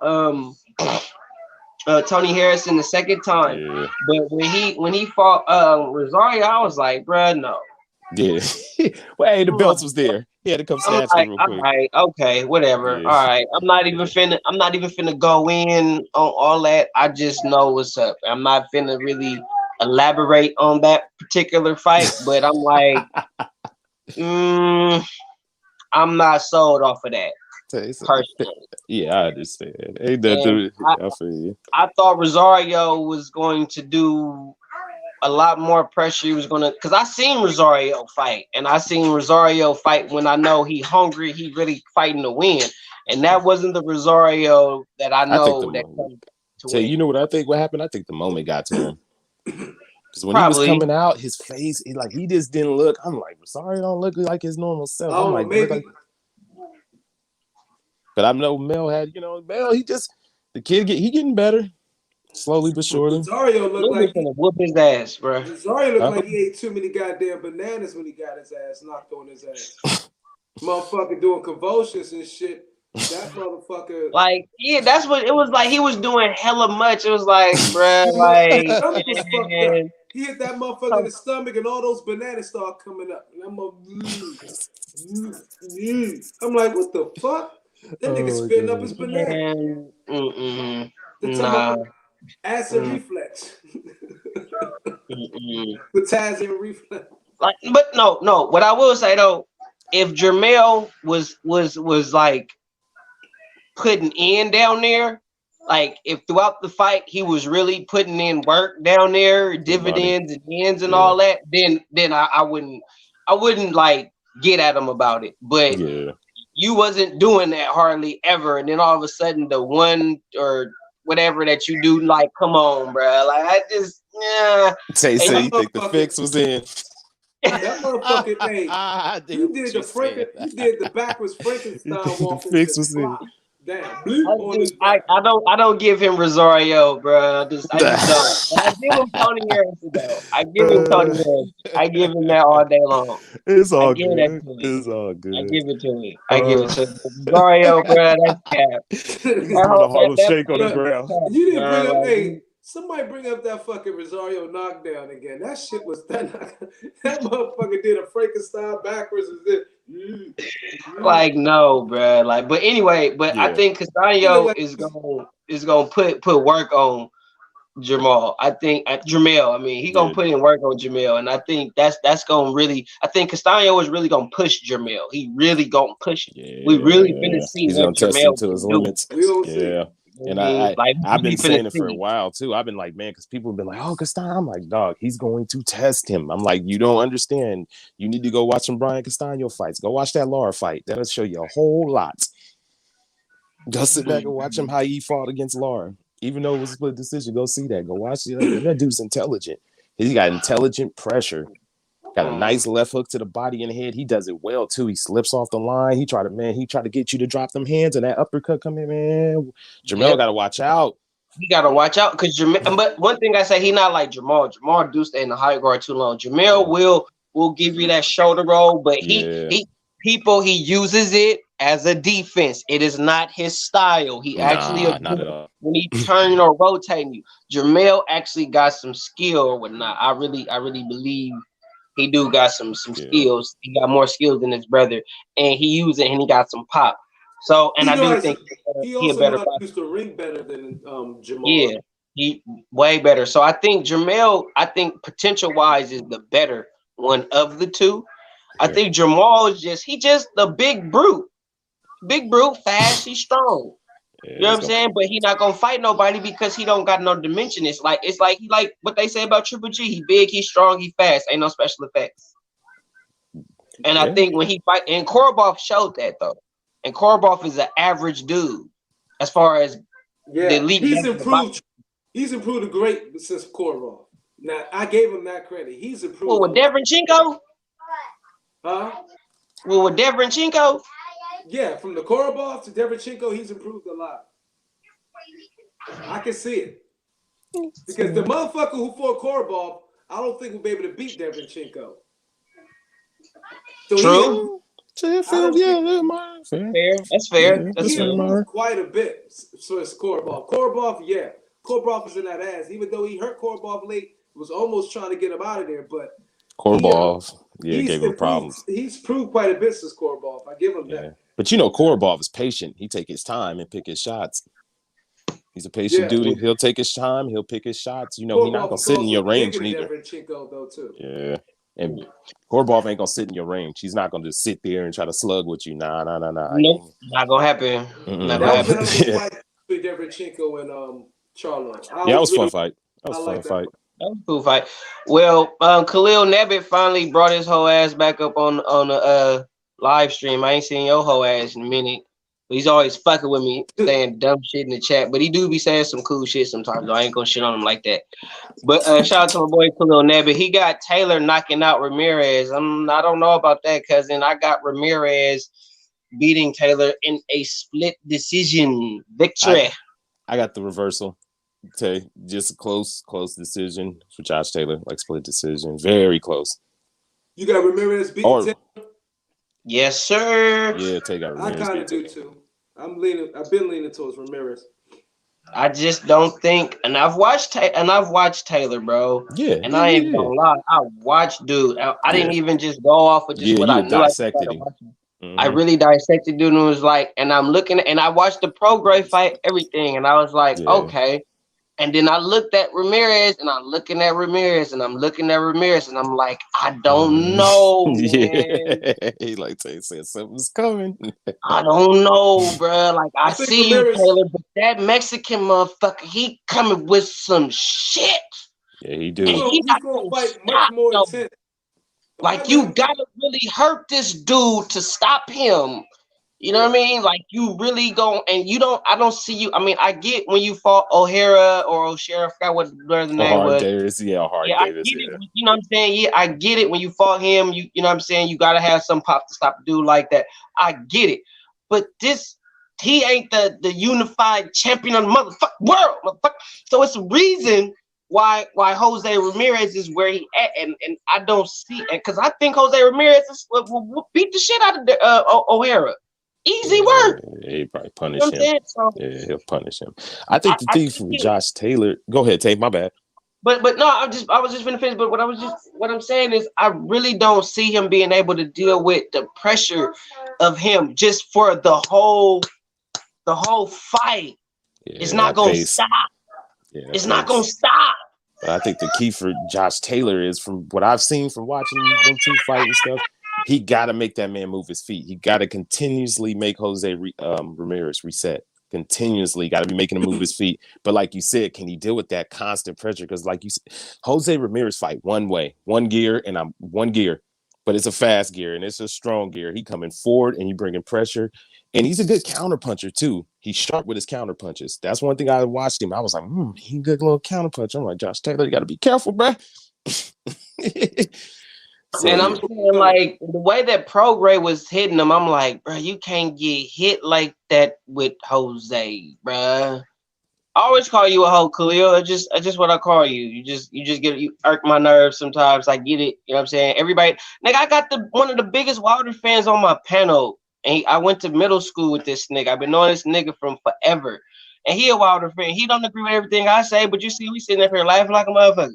Yeah. It ain't even, I just call you that shit because I like fucking with people. I like fucking with you, bro. It's just what I do. You've been like a thorn in my side since I had 1,000 subscribers. So shut the fuck up. You've been one of my day one followers since I've started doing live stream. Leave me the fuck alone. I can call you all the hoes and punk ass niggas I want to. I still love you. You know what I'm saying? Leave me the fuck alone. I talk shit. It's what I do. I've been doing this shit since fucking 8th grade. Shut the fuck up. Leave me alone. But yeah, I got Jose Ramirez really giving him some work. You know what I'm saying? Really just putting in, getting at him. You know what I'm saying? And I just don't see Taylor being able to deal with it. I don't see Taylor being no bitch or nothing and backing up and doing some. No, I see Taylor catching him with some nice, good, hard shots. But I think what it's going to be is that Ramirez is going to be like, I don't care what you hit me with. I don't care how hard you got to kill me. And I think it's just the pressure. I just don't see him being able to deal. Because Jose Ramirez, I haven't seen him fight on the back foot. Now, if Josh Taylor can put Jose on the back foot, then it's gonna go. I think, and if he can keep him on the back foot, I think it'll go his way. I don't think he's gonna have the. I don't think he got the pop to do that. Who, Josh Taylor? I think key for Josh Taylor is gonna be making Jose Ramirez reset over and over. That's something I noticed. If you can make Jose Ramirez move his feet, you can do some stuff. Now it's hard. Does Josh Taylor have the stamina to do that? And Josh, Right. You know, and my only issue with Josh Taylor is sometimes he will sit in the pocket too long.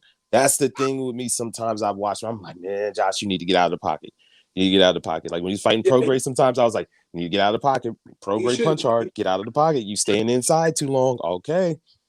Yeah, you don't want to do that with Ramirez. Nah, and I think that Scotsman, that Scots in him is going to show up in the fight, and he's going, you know, that heart and that.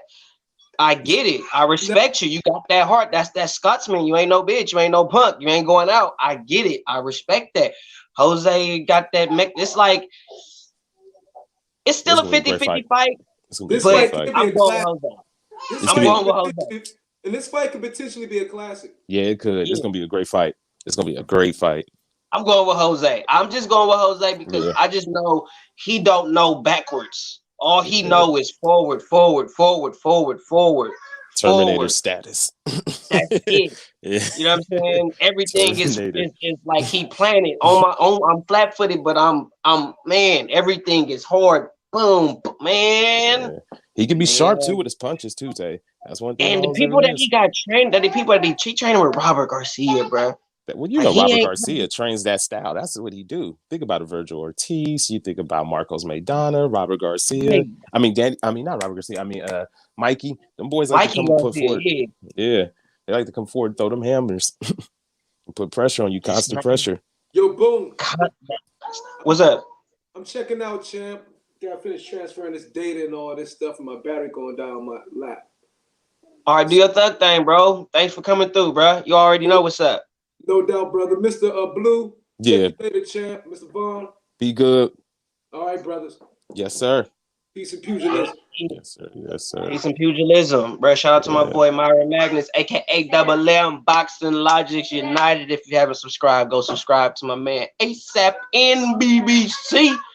But I just, like I said, I just think that Yeah. He gonna have that edge in the win just from the pressure. And I don't see that Ramirez having the IQ. Not saying he don't have it, but or just I don't think he got the stamina to box him. Or to With box Josh that Taylor. type of Yeah. fighter. I don't think Josh Taylor got the stamina to box that guy the whole 12 rounds. I don't think he got it. And his mentality is eventually like, okay, if this dude is not finna, he's finna keep walking me down. I'm not finna keep running from this dude. I'm gonna keep this dude off of me, and I'm gonna show him something. And he showed me that when he fought Prograis. Because when Prograis was doing him, he was like, all right, you ain't finna just walk me down like that, bro. I'm finna stand here and crack your shit too. And I think when Jose Ramirez get him into that, that's a Jose Ramirez fight. Yeah, it's gonna be a man. It's gonna be a fight. This is good. That's why I was like, as soon as I seen they song, I was like, oh yeah. I said, hey man, this is what I'm talking about. But yeah, as far as like the Fury AJ thing, man, just let it play out, Tay. That's the best thing I can say. See how it play out in that situation. I'm gonna see how it play out, but That's it's really just hurting me how the sport is just like.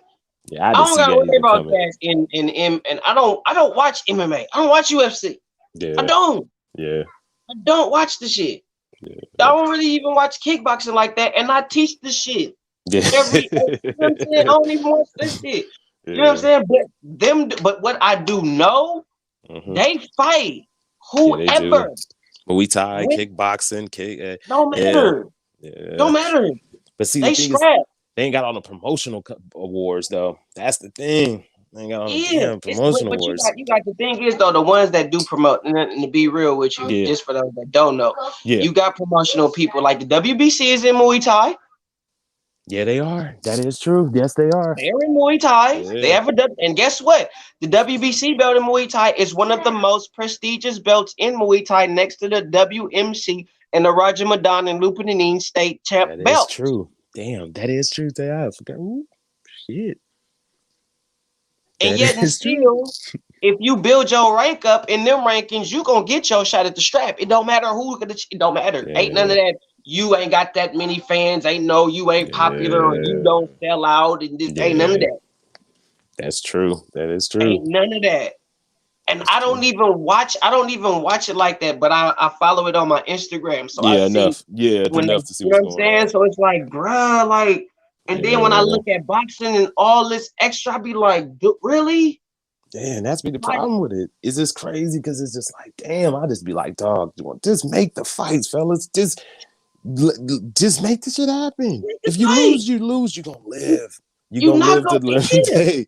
You're gonna live to learn. It's just like it's a part of it. If you are so worried about losing, if you are so worried about messing your brand up or whatever, you're in the wrong business. Yeah, this is her business. Yeah, it's her business. You going against the grain for what? The dollar? The dollar? And you got millions of, and the cool part about it, you can't even say it's about money at certain points. Like when it comes to certain fights, like Wilder, Joshua, you can't say that fight is about money. Joshua Fury, you can't say that fight is about money. Wilder Fury, you can't say that is about money. Crawford, Spence, can't say it's about money. You can't say that's about money because people want to pay to see it. Yeah, that's the cool part. That's the cool part. People want to. If the moment they put up in headlines, Crawford, Spence, it's on. Whenever the day, venue, all this shit, bruh, come on. Everybody finna come out their pocket. Yep, and people just. But see, the thing is that they, and that's the thing is like everybody gonna pay to watch the fights. Yeah, you're gonna have both fans on both sides, and they gonna talk their shit and whoop and all that. But that's good because it's gonna sell the fight, and you're gonna have more people buy it and pay for the fight. Make the shit happen. You know what I'm saying? Just make it happen. I don't care who you support or like. Just make them damn fights happen, man. And I'm mad at PBC because Chris Arreola and Andy Ruiz ain't not no pay-per-view fight. I'm not paying y'all $50 for that shit. I don't care if y'all can say, "Oh, it was a great fight. It's great fight." It was great. It was a great fight that should have been free. Yeah, it should have been free. I didn't think it should have been pay-per-view. It was great. It was some great fights on there, but it should have been pay-per-view. Not Chris Arreola and Andy Ruiz. Nah, No. I understand. No. I understand what Al Heyman trying to do. To push Andy Ruiz. I understand it. The Mexican market, Mexican American market. I get it. You know what I'm saying on the business side. But that fight shouldn't have been on damn pay-per-view. You would have did better numbers on regular Fox. You did 1.5, 2 million people watch the damn fight because it's free. But you can't put everything on pay-per-view because every fight ain't pay-per-view. Yeah, every fighter is not pay-per-view. Do you know how hard, bro? You remember how hard it was to get up on the to get a pay-per-view fight? Yes, in the it was. 90s, in the early 2000s. But you had to be big time. You had to be big time to be on pay-per-view. You wasn't on any old fighter if you was on pay-per-view. What? Yeah. Could you imagine Ray Mercer being a pay-per-view attraction? Shit. Just him by himself. Yep. You know what I'm saying? He was a hell of a fighter, but Hasim Rahman, could you imagine him being pay-per-view star? Nope. Nah. That's why it was only if you look at the fights back in the day, the only fights Samuel that was on Peter, Shannon Briggs. Nah. That's why Klitschko was never really on pay-per-view. Vladimir or Vitaly. He was the nigga. Yep, and they dominated the division, and they both wasn't still on pay-per-view. Shit, Lomachenko only did one pay-per-view. Has he ever been on pay-per-view? Has he done one? Maybe. I think maybe one. One? And they trying to put Tank on every. But I see look, Floyd. I see what you doing with Tank. You see a young, and I appreciate you. That's cool. I see what's up. But nigga, no, you playing this. You trying to help this young nigga that got a little issue from the block, and you trying to just make him a star to keep him with checks. Bruh, one day somebody gonna whoop Tank ass, and I'm gonna make a whole live stream talking shit about how y'all carried that little nigga. Cause they carrying Tank. I really believe they carrying Tank. Cause Tank ain't gonna fight nobody of any significance, and y'all moving him throughout the division to try to solidify him or legitimize him in your own way in the sport of boxing. And I don't agree with that. Because he's not fighting nobody, and they're going to say, "Oh, he was a what? 1, 2, 3, 4 division world champion, and all this other little shit, and all he's really winning is regular belts." Yeah, it's true. It's true. Because he only one real belt. I'm gonna be honest. I'm a Tank Davis fan. You know that. I got the sweater, all that stuff. But that's my guy. But the only real belt he got is at 130 pounds. Right. So my thing is like, okay, so you finna fight Barrios at 140, and they talking about you campaigning at 140. They actually are considering you staying at 140. For real? And then you got Tiafimo, who possibly is gonna move up to 140. And then Devin Haney, who's possibly gonna move up to 140. And what y'all gonna do? If Josh Taylor beats Jose Ramirez, what y'all gonna try to do? Use the publicity from when Tank said he'll beat the shit out of Josh Taylor because he beat Prograis. Y'all gonna try to flip that? I think the winner of Taylor's Ramirez, they going up 147. They looking for that Crawford smoke. Mm-hmm. That's what I think. Either or is looking for that Crawford smoke. They both talked about it multiple times, saying, "Hey, I want to go get it." Who you think if you think Crawford gonna fight them off the back? I haven't heard Crawford say anything about entertaining it. I don't think Crawford fight him off the back. Nah, because I don't know. Because with Bud, we don't know what's going on with Bud right now. We really don't. I hope the man get a good fight, man. I hope somebody fight him. No. First, I heard it was gonna be Pac. Yeah, I did too. I was like, oh, hell yeah. I said, that's what Bud need. I said, Bud, get that Pacquiao fight. He got a nice bargaining chip. Get that title and he beat Manny Pacquiao. He become a household name. That's a nice bargaining chip. I don't think Pac gonna fight him. I don't think Pacquiao fighting Spence or Bud. I don't think it's gonna happen. I think it's all a slow process for Pac to just hang it up. Because he gave up his belt. Ugas got it. Pac don't got no reason to fight no more. He ain't the champion. He not really. He doesn't. I mean, he don't got nothing to prove neither. So it's kind of like right. So it's like and and the thing is, people don't realize when you're a fighter, so you gotta have something to fight for it at this particular time. I don't think Manny got nothing to really. Yeah, I don't. What does he do for it? Like that's the thing I always said about it. When I heard about Bud fighting him or Earl fighting him, I'm like, what does Manny have to? I mean, really gain? I mean, yeah, he would be. He would beat one of the top welterweights right now, but is it really going, you know what I'm saying, do anything to his Hall of Fame legacy? I mean, it'd just be nice he was this old and he done it, but man, he had a point in his like you said, I think he's just gonna retire and relax. Yeah, it's like he don't have to. I'm not saying he not working out or he don't work out, but he don't have to fight. He doesn't have he doesn't at all. Like, yeah. He don't have to do nothing. So I think Manny probably gonna kick back, retire. Yeah. Crawford is probably gonna end up having to fight Sean Porter. I feel like that fight is gonna be inevitably to come. Please let that fight happen.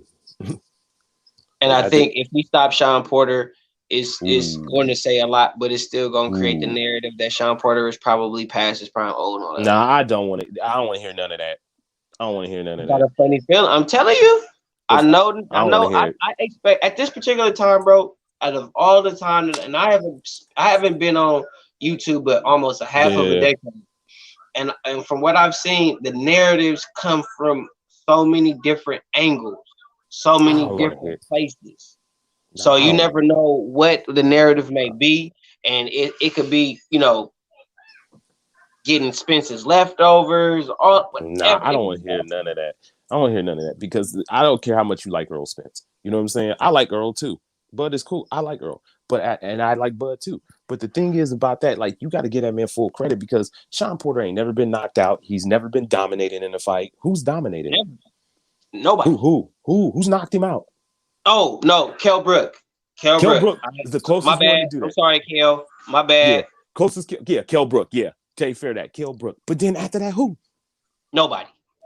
Who's got one of the best resumes outside of Manny Pacquiao in the welterweight division? Sean Porter. You know what I'm saying? Win or loss. That's what I'm saying. I'm like,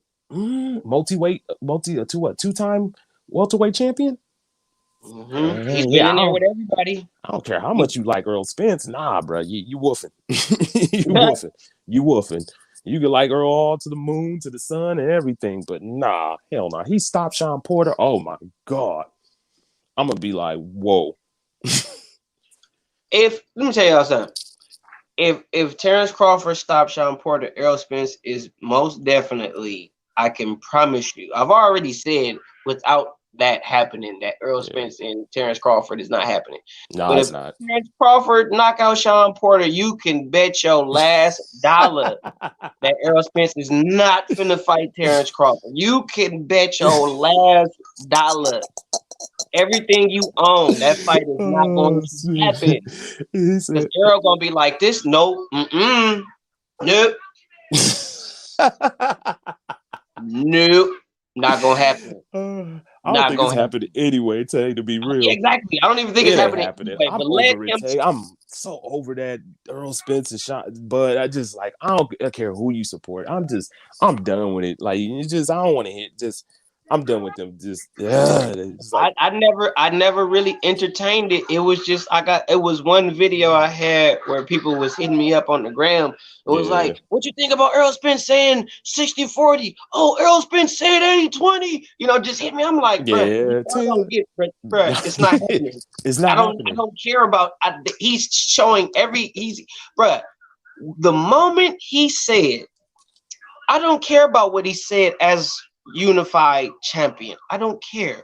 When he said in Terrence Crawford's face, in front of Bob Arum, ES News, God and every fucking body, why not take the easy road, fight Sean Porter? Oh, I'm gonna fight who? Keith Thurman, Danny Garcia, Mikey Garcia. He ain't mentioned Terrence Hunt. No, he ain't mentioned Terrence. That told me everything I needed to know. I didn't need to find out everything else after he told you in front of his face, you are not a part of my plans. No matter what you try to do, you're not a part of my plans. So him being undisputed, saying all that, anything that come out of his mouth is bogus. But you know what else I think it is? Al and Bob Tay too. I think them two just, I don't know. It's just like, to me, it's like, it's a lot of money in the fight. What is going on with Al and Bob for them to sit down and not make that fight happen? Do they not see the money? Do the networks not see it or something? I mean, like, I know y'all got to do your business Somebody first. wants the most money. Somebody really don't, or they don't want to lose. Won't they do They it don't like want to this? lose. Like how Wilder and Fury did it and how AJ and Fury was going to do it. 50-50 first fight, 60-40 the next one. How hard is that? And the thing is, these dudes don't want to fight twice, bro. These ain't the old school, bro. Like, real rap. I'm not even trying to say it to diss. I'm just saying it because it's the truth. They take it as a diss. Oh, well, go the fuck up. Yeah. You know what I'm saying? But they don't want to do them trilogies and shit like that. They not bred like that. They don't even want to fight each other one time, let alone 2 and 3. You know what I'm saying? So it's like, it's true. Just to get them to fight once is hard enough. Yeah, like, just to get you to fight one time. It's like, damn. I highly doubt we're gonna see the fights of where we see 2 and 3, the trilogies and no. It's too hard to get y'all to fight just once out here. You know what I'm saying? And y'all wait till y'all damn near 40 for that shit. Especially in the glamour divisions. The glamour divisions, 135, 147, 160, heavyweight. Yeah, the glamour divisions always is just like, nobody wants to fight each other. Everybody just, and they be killing it. Killing the game. And it's like, all right. And then it's like, I don't watch kickboxing that much because it's not. I mean, I watch it. Don't get me wrong. I watch Muay Thai Super Champ all the time in the house. I watch that shit. I'll watch Muay Thai Super Champ and Muay Thai Max all day long. I'll watch that. That shit go dumb. You will see some you will see some shit. Yeah, like Lord have mercy. like you don't even get excited when you get knocked out. You just like, oh my God. It's just like, like, I mean, I seen dudes get hit with elbows. I'm talking over the top, get knees and shut their whole body down, and they just, stiff man. as a board. Yeah, it's just like, man. So when I see little stuff in boxing, I be like, yeah. You know what I'm saying? Because I see too many real fights, like real fights. You know what I'm saying? So. That's why I be keeping my eye on the lighter divisions. That's why I've been on 122 real hard, 118. I be watching 126 because they get it on. No matter what promotional company they are, is no politics in it. They still get it on. They just letting that go. You know what I'm saying? You can do whatever. It don't matter. Yeah, it don't matter to them. They don't have as much as money invested in, so they just be like, hey, go ahead. But we get some great fights there. The higher weights, bro, it's like, oh my God. The glamour divisions. They don't. It's always A side. It's always B side. It's always this. It's this side of the street. It's that. It's just like, bro. When Terrence Crawford said, "I don't," when at first Errol Spence said that he wanted to be the A side or B side, and when Crawford said, "I don't care," A side, B side, 60, 40, 70, 30. I don't care. Just make the fight. That was all I needed to hear from a nigga. Yeah. That was enough. Why did he need to say more than that? And they was like, he got to do this. It's like, what? So it's too much, bro. Errol Spence don't want to fight Terrence Crawford. Period, point blank. I don't give a fuck what nobody say. He don't want to fight Crawford. Nobody do in that division, except I think Sean Porter probably do. And Sean Porter don't duck no smoke. So I think, and even Sean Porter said that would be a tough fight for him. Of course, it's gonna be a tough fight. But I mean, Bud, what is his contract up in October with Top Rank? But he ain't gonna sign with PBC. They ain't gonna. He's not gonna go to PBC. They gonna get him around unless PBC on some Trump card shit. Yeah, you could always be like that because it keeps the money in the house. You keep Bud over there, he win. You still got a champion over there, right? On some Don King shit. That's what I'm trying to tell you. So just like get him over here.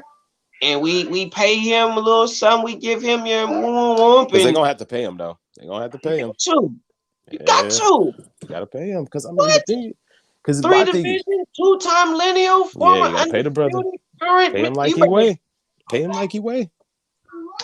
Better cash me out.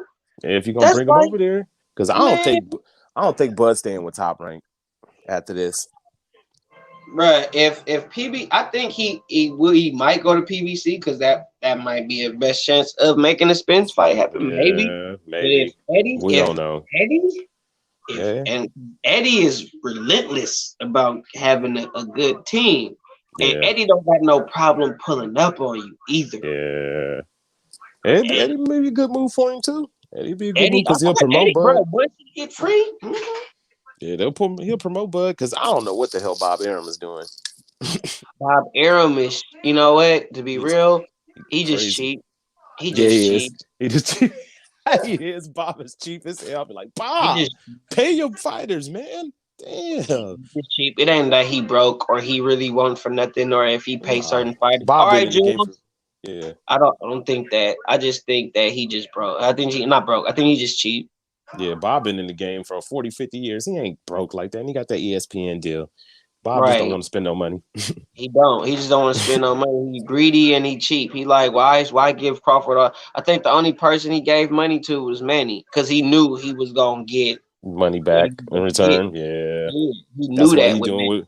That's what he doing with Fury. That's why they didn't put the money because Fury bringing some money with him. You know, the Wilder fight and possibly the AJ fight because we don't know what the hell is gonna happen. You know what I'm saying? And he dipped on Loma as soon as he lost the TFE. But he disappeared on Loma. You see how he did? You see how he did Rigondeaux back in the day?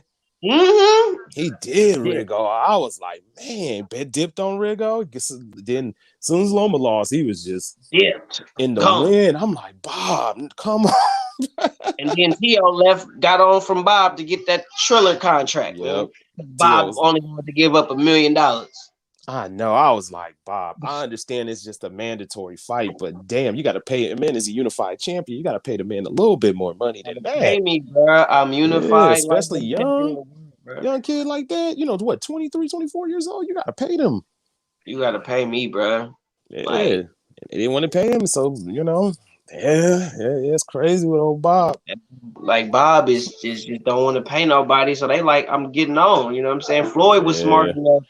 Oscar too. Oscar was smart enough to where the way they were just smart enough with their money. Yeah, because they had to cash him out to get out of the contract. And they cashed out to say, F you, I'm not finna deal, I'm gone. Yeah, I'm gone. Yeah. You know what I mean? And they was able to do that. And that's every fighter ain't got that money. And that's the thing, though.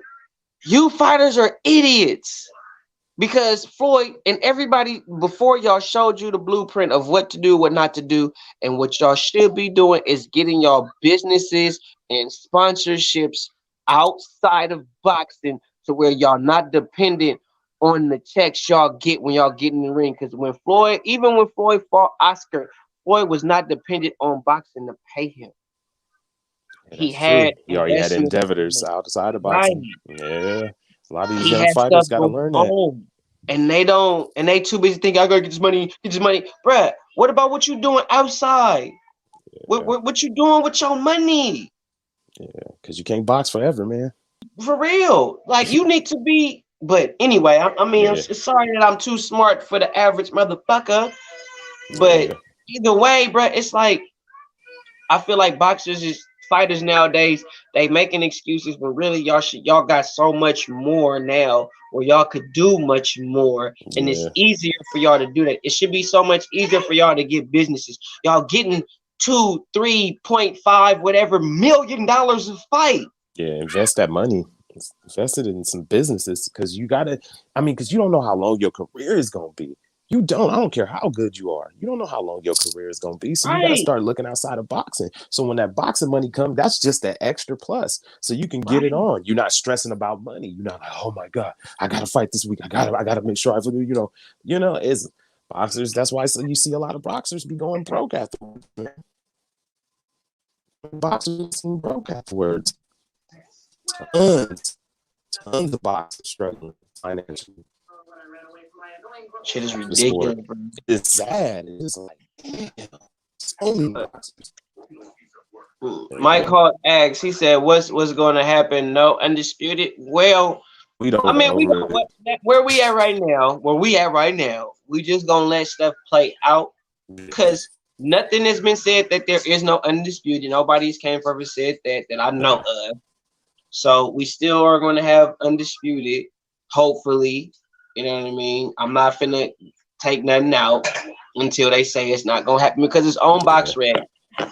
And ESPN I'm hoping, but honestly, if I really want to be honest with you from my personal perspective, I do think that what happened will tarnish Undisputed from happening, but we gonna just let it play out and see what's gonna happen.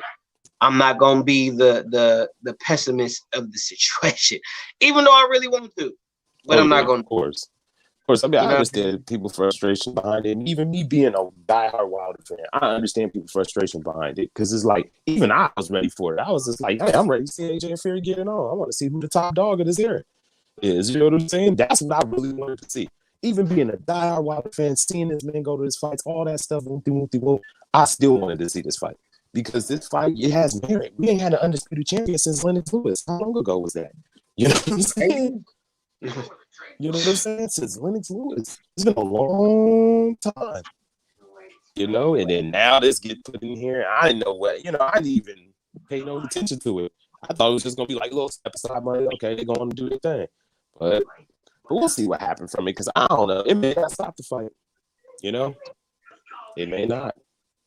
Mm-hmm. It truly may not stop the fight. They might still fight, and then Fury got to fight Wilder maybe afterwards or something. He might have to go down to that. You know, I think that's a possibility. The only thing that sucks is Eddie Hearn and Bob Arum. They're going to have to pony up some money. Mm-hmm. That's the only thing that sucks. With this Josh Taylor though, Taylor Ramirez fight, I think is going to. I think regardless of who wins, it's going to send ripples. And you got to understand that whoever this guy is, even though Crawford did it in recent 5 years or whatever, but even still, we talking about current events. So we got a guy, whether Ramirez or Taylor, that is that guy. Yeah, they the man. He's the man. Clear cut, none, like you can't argue nothing. And I'm the only one in boxing that's that. And I'm gonna keep it real.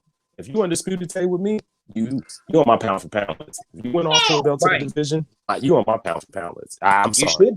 You should be. You should. I mean, isn't that what people want? They want to see 4 belt undisputed champions. They want to see you go in the division. Is that a pound for pound list type of guy? Yeah. So whoever wins this fight is arguably top 5, if not top 3, pound for pound. Whether you like it or not, you know what I'm saying? Whether you want to complain or not. You know I'll bring this up or bring that up, man. That's top level stuff. We only got a few undisputed champions in boxing right now. What, 2? Right. Terrence Crawford and Usyk. That's it. That's all 2 dudes. The last dude with Terrence Crawford and Alexander Usyk. We ain't got too many of them. We got a bunch of unifieds, but we ain't got a bunch of undisputeds. And that's what I think we're in the era of unification champs. I think that's the era we in, is the era of the unified champs. I really believe that it's not going to be a lot of, if any, aside from what we finna see of undisputed this year. I don't see it because I'm even thinking about what Deuce said about Khalid Plant and PBC. You know what I mean? That's his power. I think he has a point with that. I don't think they're gonna make that fight happen. What I do think is gonna happen is Eddie Hearn is gonna manipulate the situation with Canelo and Bubu Andrade and let Bubu Andrade exercise his right as the WBO champion at 160 and move up to fight Canelo as a mandatory and make that fight happen. And I think that fight will be pretty cool. I'll get you something in a minute. Okay. Yeah, and I think that fight is what will happen with Canelo. I think Khalid Plant might end up fighting David Benavidez just to keep the belt in house, win, lose, or draw. You know what I mean? Something like that might happen. That's possible. I'm just saying based on that thought process. Give me to it, here, thank you. And I think that's what's gonna happen. That's what I think. I think it still could happen. It's just all dependent on how it goes, man. If Eddie and them work together, you know what I'm saying? If they're willing, they should. I mean, it's huge enough. It's enough money in the pot for that fight. It is, and that's the thing. It's enough money for everybody. Win, lose, or draw. Yeah, everybody's gonna go home eating. That's what I don't get. Like, you can't make so excuses. Why are you tripping? Yeah, because I'm just thinking, for me, I think Al just let Caleb go over there and go fight him on the zone and get over the shit. You know what I'm saying? Just let him go over there and fight him, make the money, and then that'll better your relationship with Al Heyman. I mean, your better relationship with Canelo, for future business if you want to try to work with him. Sometimes you got to give to get a little. You know what I'm saying? Mm-hmm. Sometimes you got to give a little bit. But I feel you. Yeah, it may not. Because one thing Caleb Plant did say up on the interview on Fight Hype, he was like, I would like the fight to kind of be like on pay-per-view. I was like, ooh. You know what I'm saying? And with Canelo having that relationship with DAZN, I don't know. Canelo comfortable with Eddie Hearn over there in DAZN. He I comfortable. think Eddie taking care of Canelo for real. Yeah, He yeah. The giving way Canelo he always freedom. wanted to be taken care of. You know what I'm saying? I Yeah. think he doing a good job. They got a And, nice relationship. and also I think Eddie's smart too. He looking at everything De La Hoya didn't do or Dude, did do that might be fucked up, and was like, all right, I see. I gotta play this. I Fast Eddie slick. That's a slick money. And he's playing it too. He's like, okay, can you do you? Okay, you. He's slick. We know about Fast Eddie. You know what I'm saying? So I think Eddie's smart in that, but I still think he was capped for how he handled the Boo Boo Andrade situation on the first round. But Eddie had his good. Yeah, Eddie had his new golden goose up there. That's what it was. Yeah, it was kind of. I was like, "Come on, Eddie, you couldn't." You know, he was over there. I know you got your guy, your new guy. I know he bringing you that paper right now. He's having his moment and all that. Yay!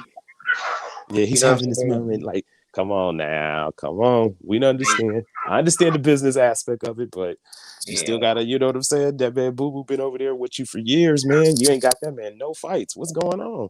No Triple G, didn't get him the Canelo fight, didn't get him. I mean, you ain't got him Charlo. Shit, you didn't even get him Ryoto Murata. You know what I'm saying? You ain't even get him Murata. I'm like, Eddie, damn, bro. What's going on? Get that man some fights.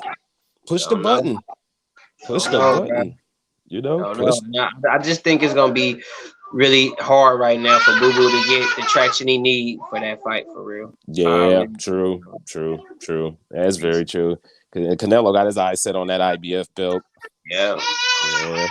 And that's what I think is gonna happen. That's what I really think is gonna happen. And I mean, I hope he take the fight. Yeah, I mean, if I feel like the PBC don't really have too much invested in at 168, in my personal humble opinion. They don't have a lot invested. I mean, Khalid Plant, even if he was to lose to Canelo, he could still do something. Because I don't he think still got a career after it, even after the loss. Because nobody don't expect him to beat Canelo. Most people is not gonna pick Caleb Plant to beat Canelo.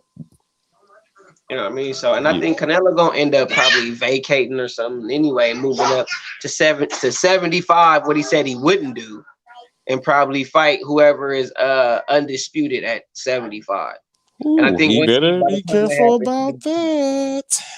I thought he said he wasn't gonna do it. I thought he said that was a one-stop shop for Kovalev, just to have like the extra. Yeah, that's what Eddie Reynoso said. Yeah, and then all of a sudden you see he had in the article he's talking about entertaining the thoughts of going up again to fight at 75 and campaigning. Jeez. So I don't think he's gonna fight nobody, no bum or regular, not to call fighters bums, but I don't think he's gonna fight no regular journeyman guy at 75. Nah, not when he coming up. End up fighting either Bivol, Better Beef, or Beterbiev, or Joe Smith, or whoever is the winner out of those three. Yeah, I think. Yeah, that's true though. That's really true. That's true. Because depending on I think by the time all that happened, Canelo should have been undisputed at 68, and I think he'll move up in fight. Yeah, because if it ain't nothing, if Canelo don't feel like it's nothing there for him after Caleb Plant, he probably go up to 175. Yeah, I can see it.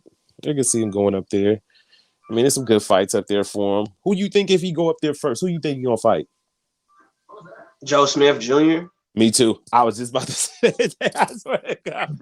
I was just about to say Joe Smith Jr. That's what I think first he gonna get in the ring with. That's the WBO path too. Yeah. Yeah. Stylistically, he's perfect. Yeah, he's perfect for Canelo. Yeah, he perfect for Canelo. He perfect. I was just about to say the thing. I was like, Joseph right, Jr. That's just the guy we need to introduce us right again to 175. Yep. Perfect. Yeah, come get this bag. Yep. He's right up our alley. Yep. He doesn't have the feet. He don't got the footwork. He don't got the IQ. Yep, we got him.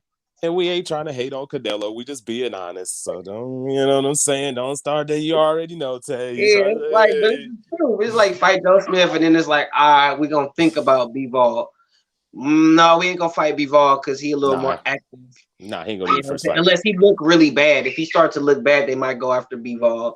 Because Bivol and both looked terrible in their previous fights. They didn't look too hot. Yeah, they didn't. I was disappointed with Bivol and Beterbiev. I was like, fellas, that I know it was a long layoff though. I'll give him that little bit of, but y'all got better look better. You better start looking better because Canelo start seeing y'all ripen for the picking. You know he coming. Yeah, he coming. Like in the BC, like, oh, but Trader don't really. Oh, you come. I'ma just poop. For real, bro. You already know, bro. I already see this game plan. Yep. Easy work. Yep. Oh, you want to try to throw punches, Bivol? Up. Nope, you messed up. Yep. Game time. Yep. For real, bro. Hey, I hope people remember this, dog. Me and Tay called it out, bro. How Canelo gonna go about it at 175. Tell you, easy work. Joe Smith, oh, okay. You just straight up and down. You don't do nothing. Up, poop. You makes that sound. Yeah. Already know, bro. Easy work for Canelo. It ain't even gonna be difficult. This is gonna be like real simple. If Canelo go to undisputed at 175, man, retire Canelo. Yep. You go undisputed at 175, bro. Ain't nothing else to do, bro. Go enjoy your life and your kids. He just got married too. Yeah, Canelo, enjoy your wife, your kids. Go relax, bro. Ain't nothing else to do. You'll be like, what? Canelo be like, if he go undisputed, I say at 175, he'd be like 34, 35 by that time. Oh, yeah. Canelo, go relax. Yep. Like, it don't even matter. Is that the real Mr. Sheldon? The Sheldon that always gave me hell because I would always say something truthful about Wilder and he didn't like it because he really be over there on the LDVC channels bad mouthing me and all the other channels. Probably. Yeah, it's probably a troll. But I did unblock. Mr. Sheldon because I did have one of my mods had blocked him, so I unblocked him from my channel. Yeah, it's probably some troll or something. You know, Cass be trolling. Don't even trip. So, but I just feel like Canelo, he stylistically looking at Beterbiev, like he's straight up and down. I got you, baby. Calm down. You about to lose your damn noodle over some damn juice. But yeah, when I saw how Beterbiev fought, it's like if he fight Canelo like that, bad business. Yeah. Bad business. And Joseph Jr. get hit too much. He get hit too much. And Beterbiev just can't walk down Canelo like that. He's gonna have to be a little more intelligent. No. But the thing is, what I would say is Gudovic is a strong puncher. I don't think he was a soft puncher, and Beterbiev was able to walk through him and Gudovic actual full-fledged light heavyweight. He knocked out Adonis Stevens. Hate to say it, you know what I'm saying? Hate to say that, you know what I'm saying? But he did, you know. So I'm just like, but he's not going. The thing is, I get Gudovic's power, but he's not going to hit with the accuracy that Canelo is. Crazy, yeah. Canelo's an accurate body puncher too. You know what I'm saying? I'm starting to notice with Canelo, he's starting to early attack the body. He's not waiting for the mid rounds no more and stuff and waiting till trying to wear you out. He's starting to attack that body a little earlier. I seen that when he fought Billy Joe. I was like, his first punch he threw was a left hook to the body. I'm like, oh, okay. I said, this about to be a long night. No disrespect to you, boo boo.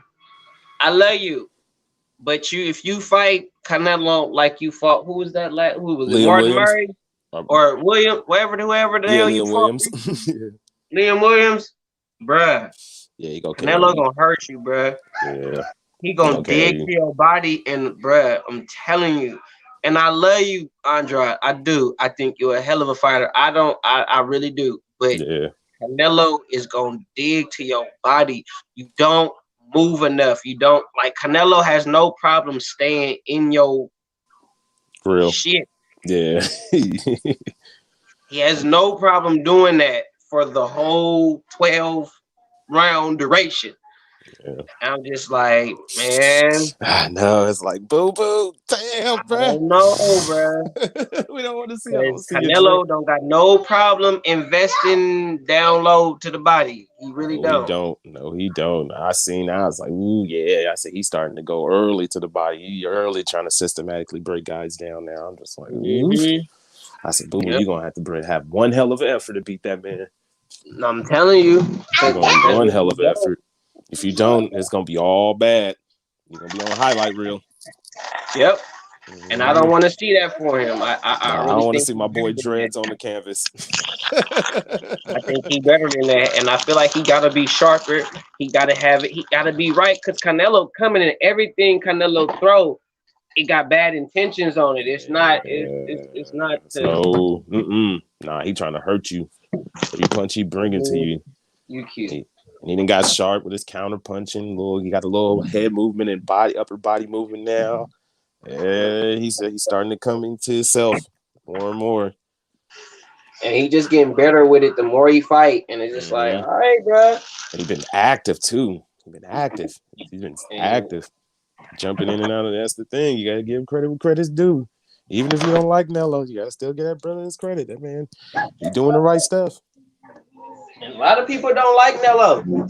Yeah, but you know that come with the territory. It was same with Floyd. That's why I tell people, I said, Canelo just getting the Floyd treatment now. That's all. Yep. He getting the Floyd treatment. He getting the same treatment Floyd Mayweather got when he was on top. That's all. It come with the territory. I tell everybody that. Like top fighters, they always gonna get some kind of discrediting, and you know what I'm saying. And, this, and that. And they gonna try to nitpick at this, and that. That just come with the territory. Being a top level fighter. That's one thing I noticed early. I was like, early in boxing. I was like, because I used to be like, why are they jumping on Sweet Floyd like that? Why are they jumping on Sweet P like that about that? They used to get on Roy. I remember I used to be like, damn, they used to act like Roy was fighting nobody. I used to be like, damn. I'm like, really? That's how y'all treat that man? Shoot. They even roasted Klitschko back in the day. I'm like, Klitschko at least fought the best guys in his era. No, it wasn't the best era, but these were the best guys available. You know what I'm saying? When Latimer was running. Like, you know, so it comes with it. You know, on top of the game, they gonna get you. They gonna hate on you. Bernard, B-Hop. Yeah, B-Hop. Ooh, they didn't like him. Well, B-Hop, that's one of my favorite fighters. I'm not gonna lie. My boy used to stir some things up. He used to turn up the heat sometimes. B-Hop did it his way. Yeah, B-Hop didn't care. He did not care. B-Hop was getting it in. He did what he had to do. He did it his way, and man, did it go right for him? He did it his way for a long time. Yeah, for a long time. He wasn't bending the knee to nobody. That's something Terrence Crawford should look at. You know, just do it your way, and you know, regardless of the dudes over there, the top 147ers don't fight you, man. Do it your way. You know what I'm saying? Just keep doing what you're doing. I mean, you got your fan base. You got people who respect you. You got people in the boxing world who think you the dude. You know what I'm saying? Think you one of the best fighters in the world. So keep doing what you're doing. Don't get so frustrated about the politics of boxing. Keep pursuing your fights. Okay, the Sean Porter fight, that's a hell of a fight. Go ahead and do that, bud. Do your thing and just keep moving the way you want to move. Don't get so caught up in, I got to fight Earl Spence. Like, man, no, you don't. Keep moving in your career. Keep moving in your career. Yep. Because it's going to go on without Earl. Yeah. Your life and your career will go on. It's going to go on with it. You already solidified. You know what I'm saying? It's coming from an Earl Spence fan. I'm keeping it real. You already solidified. Yeah, you can retire right now, and you are considered the first ballot Hall of Famer. Yeah, you are. Yeah. You was lineal at 2 championships, the undisputed. You won at 147. A lot of people will say that none of the top 147 guys wanted to fight you. That'll be the history. And you can go up to 154 because them belts about to be clear in a minute. Yep. They're about to be clear in a minute. Jamal will go up to 160. Watch. Yeah, he is. As soon as his brother pop up to 168, as soon as he see Jamal get the guts to go up there and fight 168 and go fight Benavidez, he gonna pop up there. Jamal ain't finna stay at 154 like that. That's the move. That's how PBC gonna do it. They're not finna they're gonna go on to 160. Let's go snatch some belts up there. Because Golovkin getting older. Boo Boo probably gonna move up to 168. So that division gonna clear up. Gotta chase the bag. Like you said earlier, Tay. That's how they gotta move up weights. Where Hurd at? 60? Yeah, Hurd at one. Well, I don't know. They say he's fighting at 154, but Hurd might go up to 160. Hurd too big for 54. Yeah, he is. He need to stop fighting at 154. I'm so tired. I'm like, Jared, just go up to 160, bro. Like, I know the 160 ain't popping as much as it is, but there's gonna be some options up there for you. You got to fight with Jermell Charlo, possibly. The division gonna clear. Triple G ain't doing nothing, so don't worry about that. You know what I'm saying? Boo Boo gonna go up to 168 because he gonna try to chase Canelo into forever. You know what I'm saying? And then, you know, the division's gonna be open. I mean, outside of it, you know, that's the thing. Make that move, you know, because sometimes you gotta do that. That's the cold part about boxing. I really feel like Jamal gonna move up. Jamal can really fight at 75. He big as fuck. Jamal, he ain't. Nah, 175, 168 right now. Yeah, he's 60. I think he can fight at 75 though, because he's big. He a big 160. Yeah, as he get older, as he get a little bit older, he'll put on that weight. I think he can fight at 75 because he the bigger of the two. Now Jamel, I think he could go as high as 68 and cap at 68. I think he could cap there. 68 team? I think he can cap at 68. Yeah, okay. Yeah, fair. As time goes on, because you know, as you get older. Saying, that's what I'm saying. Not like right. I'm saying like as he progresses. As he gets older and stuff, I think he could campaign at 68. But it depends on how he progresses. Yeah, because you know what I'm saying? If he don't really progress, then no, he need to probably stay where he at. Yeah, that's true. Yeah, because if you don't have a ton of progression, you don't want to be all taking them big risks. Get up there with them big boys and they put you to sleep. You gonna regret that shit. You know what I'm saying? One fight could have you going from being a normal dude to and all of a sudden now you got brain trauma and shit. Yeah, that's the risk of doing that. But you know, if that's not what you signed, if that's not what you wanted, willing to take, you shouldn't be in this business. Yeah, you know what I'm it's saying? A dangerous sport. Yeah, because it's boxing. I mean, the reality is boxing. It's dangerous. You know what you signed up for. You know you can die in this ring. That's the reality of it.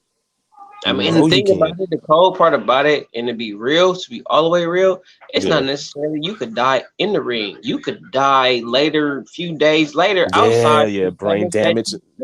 Yeah, that's true. Yeah, yep, that's true. It'd be days later. You could feel great for a couple of days, and you got some bleeding in your brain you don't even know about that.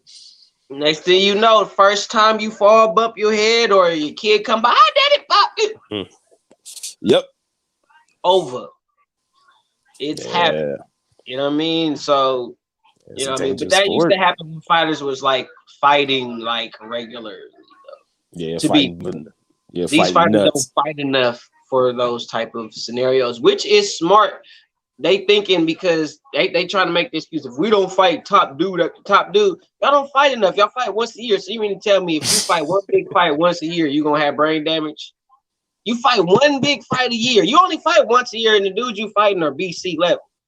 So you mean to tell me you can't fight one raw dog fight once a year or one raw dog fight once every other year? Yeah, I mean, true that. You know, at least once a year. Can you give us something nice? Like one? That's what I'm saying. When you were talking about the trilogies and shit, I was like, bro, I wish. I know. I wish. Yeah, trilogies ain't happening no more. Them days is gone, man. We can't even get them to fight once. Let alone two times, because the promotions, the fighters, the networks, I blame it on all of them. You know what I'm saying? I blame it on all of them too, because I feel like Wilder, Fury, and I'm mad. I feel like they were selfish. It's like, oh, fighting that because of COVID. It's like, okay, so this is why I feel like, and I'm gonna say this, and I usually say this on my Real Talk channel because I just made another YouTube channel called Real Talk Nation. Yeah, speak it by. And this is why I feel like COVID is a bunch of BS. Y'all was willing to postpone this fight so we could have fans, right? And nobody knows when we gonna have fans for real. So for all we know, we could have fans the next 2, 3, 4, 5 years. It's a pandemic. Nobody knows how long a pandemic gonna last. So for you to just not make the fight because we made so much money at the gate, blah blah blah blah blah. Well, most of them fans are from the UK anyway, and that's really it was like y'all knew y'all was gonna get some money out of it. Like what did y'all know? The gate was gonna open in December or November or October. You know what I'm saying? And then when it didn't, it's to me that is just an excuse. You could have made that fight happen. You could have just made the fight happen. It was the third fight. To be honest with you, if y'all was just tripping on money, it wasn't like Wilder and Fury wasn't gonna get paid. Yeah, they was gonna make the money anyway. They gonna get paid. Yeah. So if y'all worrying about, we worried about that extra money because y'all want to get the money for that people was paying out their pocket to buy tickets, y'all just being greedy, bro. Because it's a lot of, you got to think it's a pandemic. Yeah, Make everybody your can't money come off over. of everybody's eyes. Yeah, everybody can't even come over. Everybody gonna watch that. It's a pandemic. Use that to your advantage. That's an excuse. That's what Tio and Loma did. It's a pay-per-view fight, so you know everybody that's gonna watch it paid to see it. Yeah. And it's a pandemic, and there's nothing been going on, so everybody and their mama is going to pay to watch that. At first, maybe if it wasn't a pandemic, they would have gave you shit. But at the same time, since it's a pandemic and it's like ain't nothing going on, and we want to see what this third fight gonna be like after all the hoopla and the excuses that happen, they gonna want to see this third fight, and people gonna pay to see it, and all the casual people gonna turn and tune in and watch it because all the casuals is on their phone, on their Instagram, on their Facebook. So something that they looking at is gonna use an ad that's gonna advertise the fight. So the average motherfucker is gonna watch the shit. Yeah, true. Yeah, but I think it's just an excuse to me personally. They could have made that fight happen, and we wouldn't have what's happening now because dudes like Shelly Finkel and Al Heyman and other dudes that want to get their money on the back end. They want to get paid and shit. So I'm just like, all right. So now we gotta wait to see how this gonna play out. And if we don't get undisputed, now let's entertain both. Yeah. Let's entertain the positive scenario. We get undisputed, cool, moving on. Everything is all gravy. We'll deal with Wilder later. Now, hence the situation of what do we do if this fight is not happening? The undisputed fight. How do you feel if we not getting that? Like it's official, it's not happening. We waiting on Tyson Fury, Deontay Wilder 3, and we waiting to see when that's supposed to happen. Yeah, for me, the fanboy in me, I'm like, yay, Wilder get to fight Fury again and try to beat him. But the reality, the boxing fan in me, I'm like, damn. You know what I'm saying? Here we was close to it. You know, and it's just. It did come out of left field, you know, like what, 2 or 3 months before the fight.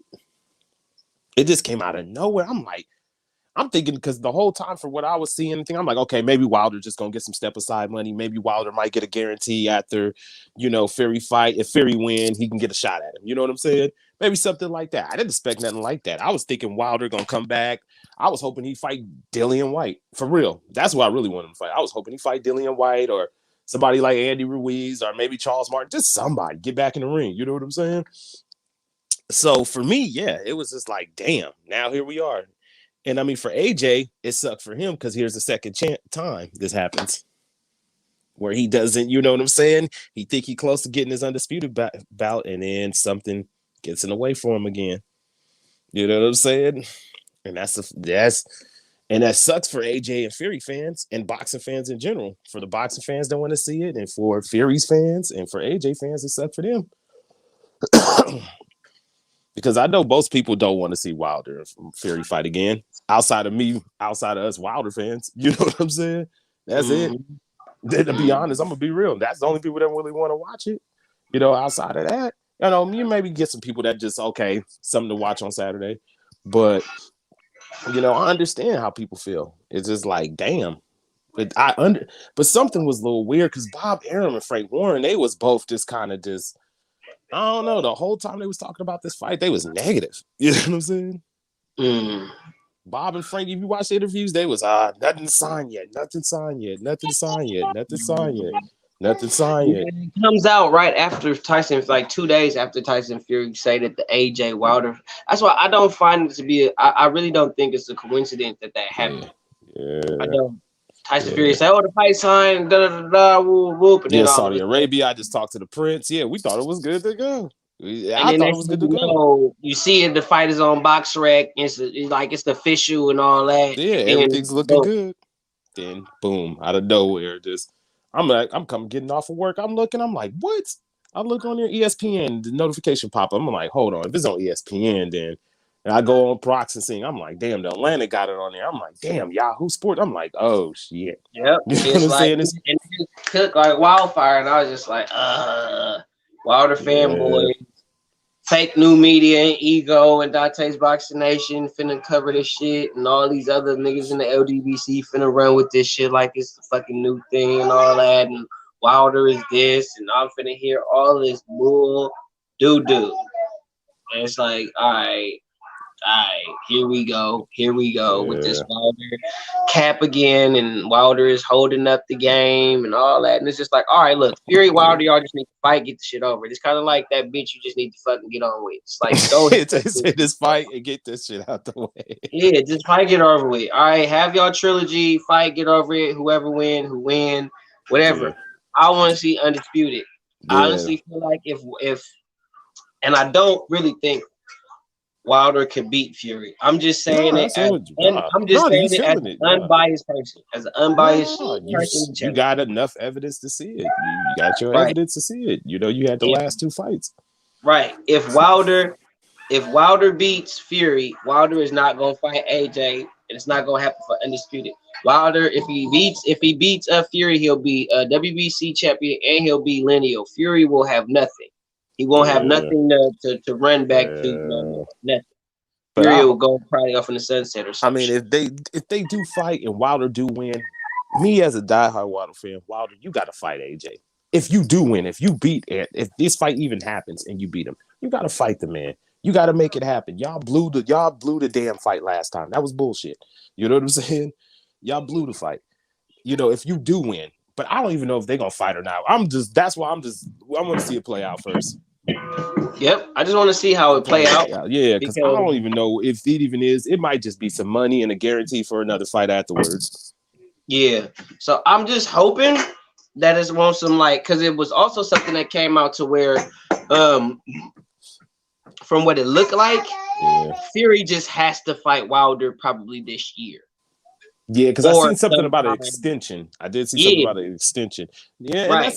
And I mean, if that's the case, then that's cool. Wilder, depending on how it goes, I don't care how it goes. You know, honestly, if I do want to see undisputed, you know what I'm saying? I would love to see that. You know what I'm saying? I'd love to see them two get it on, even as a hardcore Wilder fan. I know I say it a million times, but you just giving you some context. You know what I'm saying?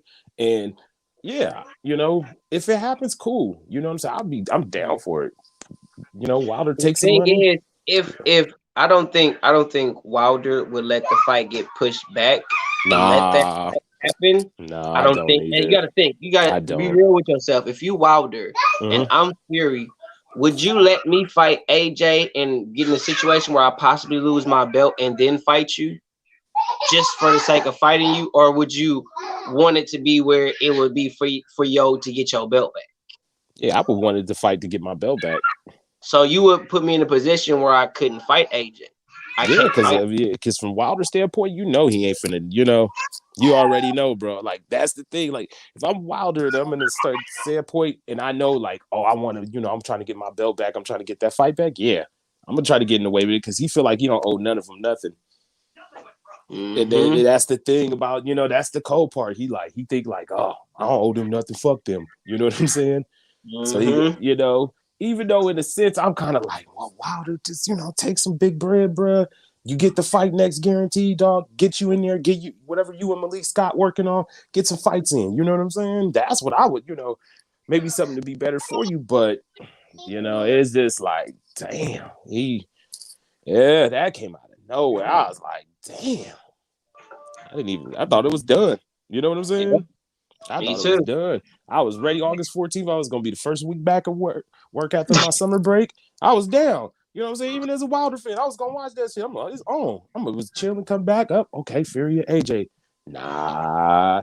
But we don't know yet. So fast. We got to see. We got to wait and see. We don't know because it may happen now. Yeah. And I think if Fury beats Wilder, which hopefully more likely will happen, Fury beats Wilder, and it depends on how he beat him. It depends on how he beats him. Like if it's like he did the last time, it could be some glove gate shit. You know what I mean? And I'm sure they fight again. They gonna be adamant about them gloves. Yeah, it's gonna be something of big focus on that. You know, you already know it's gonna be a huge focus on that.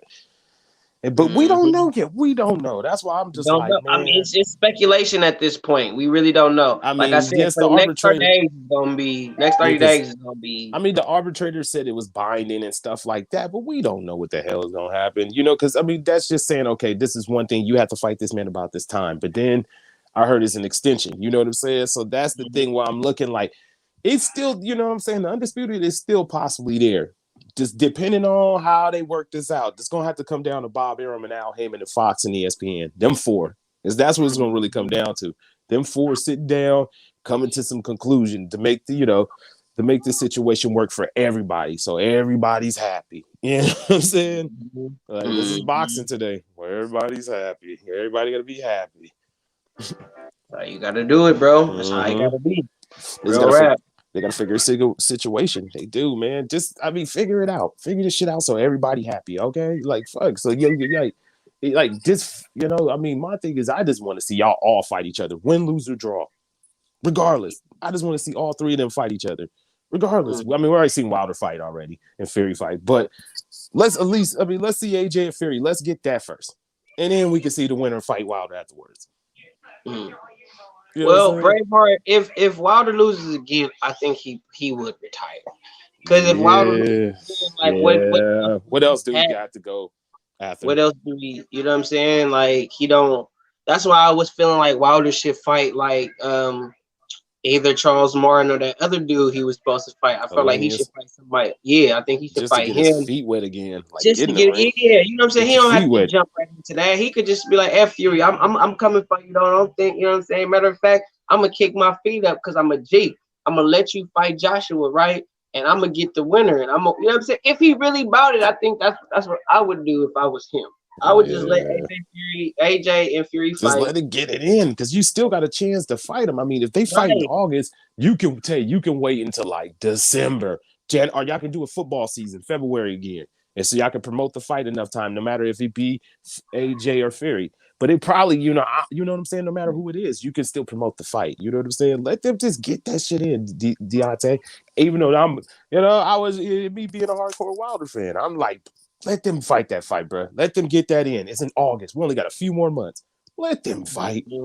Let them get it in. Take you a nice cut and get you a winner. Just get you to guarantee the winner. You know, get Eddie and Al. Eddie, Bob, and Al. Like, hey, he's guaranteed the winner after this. Okay, cool. Let them fight. Let them make their money and let them do their thing. The Brits deserve it. Even it's hard to say it as an American, watching it, but the Brits deserve it. Let them shine, man. Let them get their opportunity. This their chance. They ain't never had an undisputed heavyweight champion. Well, yeah, they have Lennox Lewis. My bad. Yeah. I mean, but even then, they didn't like him too much. Nah, they didn't like Lennox too much. Lennox wasn't, Frank Bruno was the darling. Yeah. Yeah, Frank Bruno was the man. And at least AJ and or Fury, they got some love from their countrymen. Yeah, they got some love. And I mean, they deserve it. Let them get it in. Let them get it in, man. Let them fight. Yeah, that's all I ask. Just let these men scrap. That's all. But like I said, if Wilder loses again, that'll just be the end of his legacy. And with that, I'm just gonna call it a day. Yeah, it's getting late. It's getting a little late. Just want to thank my brother, my boy, for sure. For sliding through, man. If you haven't subscribed, go subscribe to my man Von Blue Boxing, man. You already know what it is. A shout out to my boy, Mr. Two Hands Up, aka Two Hands the Reaper. Slide through, man. Shout out to my boy Myron Magnus, aka Double M, for coming through. If you haven't subscribed, go subscribe to his channel, Boxing Logic United. And I want to send a special shout out to Lady Chan for letting me bless her with my presence on her channel earlier today. Appreciate you, man. And you haven't subscribed to her channel, go subscribe to Lady Chan ASAP. You know what I'm saying? We're gonna be doing a lot more work together, and I think me and probably Lady Chan might end up being the first female analyst of the NBBC for real. She might be the first one that's a part of the movement, and we would love to have you. And feel free to hit me up on the gram anytime. DT3_boom. Holla at your boy, man. Toy, any closing thoughts on it? Oh, yeah, man. Y'all be good, man. Y'all be good out there. Be good, Tay, man. I appreciate you having me on the panel, man. Just one thing I'm going to say, man. People, just let it play out. You know what I'm saying? Give it a couple of days, couple of weeks to keep the hope, keep the faith. I know you Fury and Joshua fans. Keep the hope. You know what I'm saying? Keep the faith. Y'all might get y'all folk belt. My boy may not hate on y'all. Feel me? All right, He made that intro. All right, be good. Y'all peace, Tay.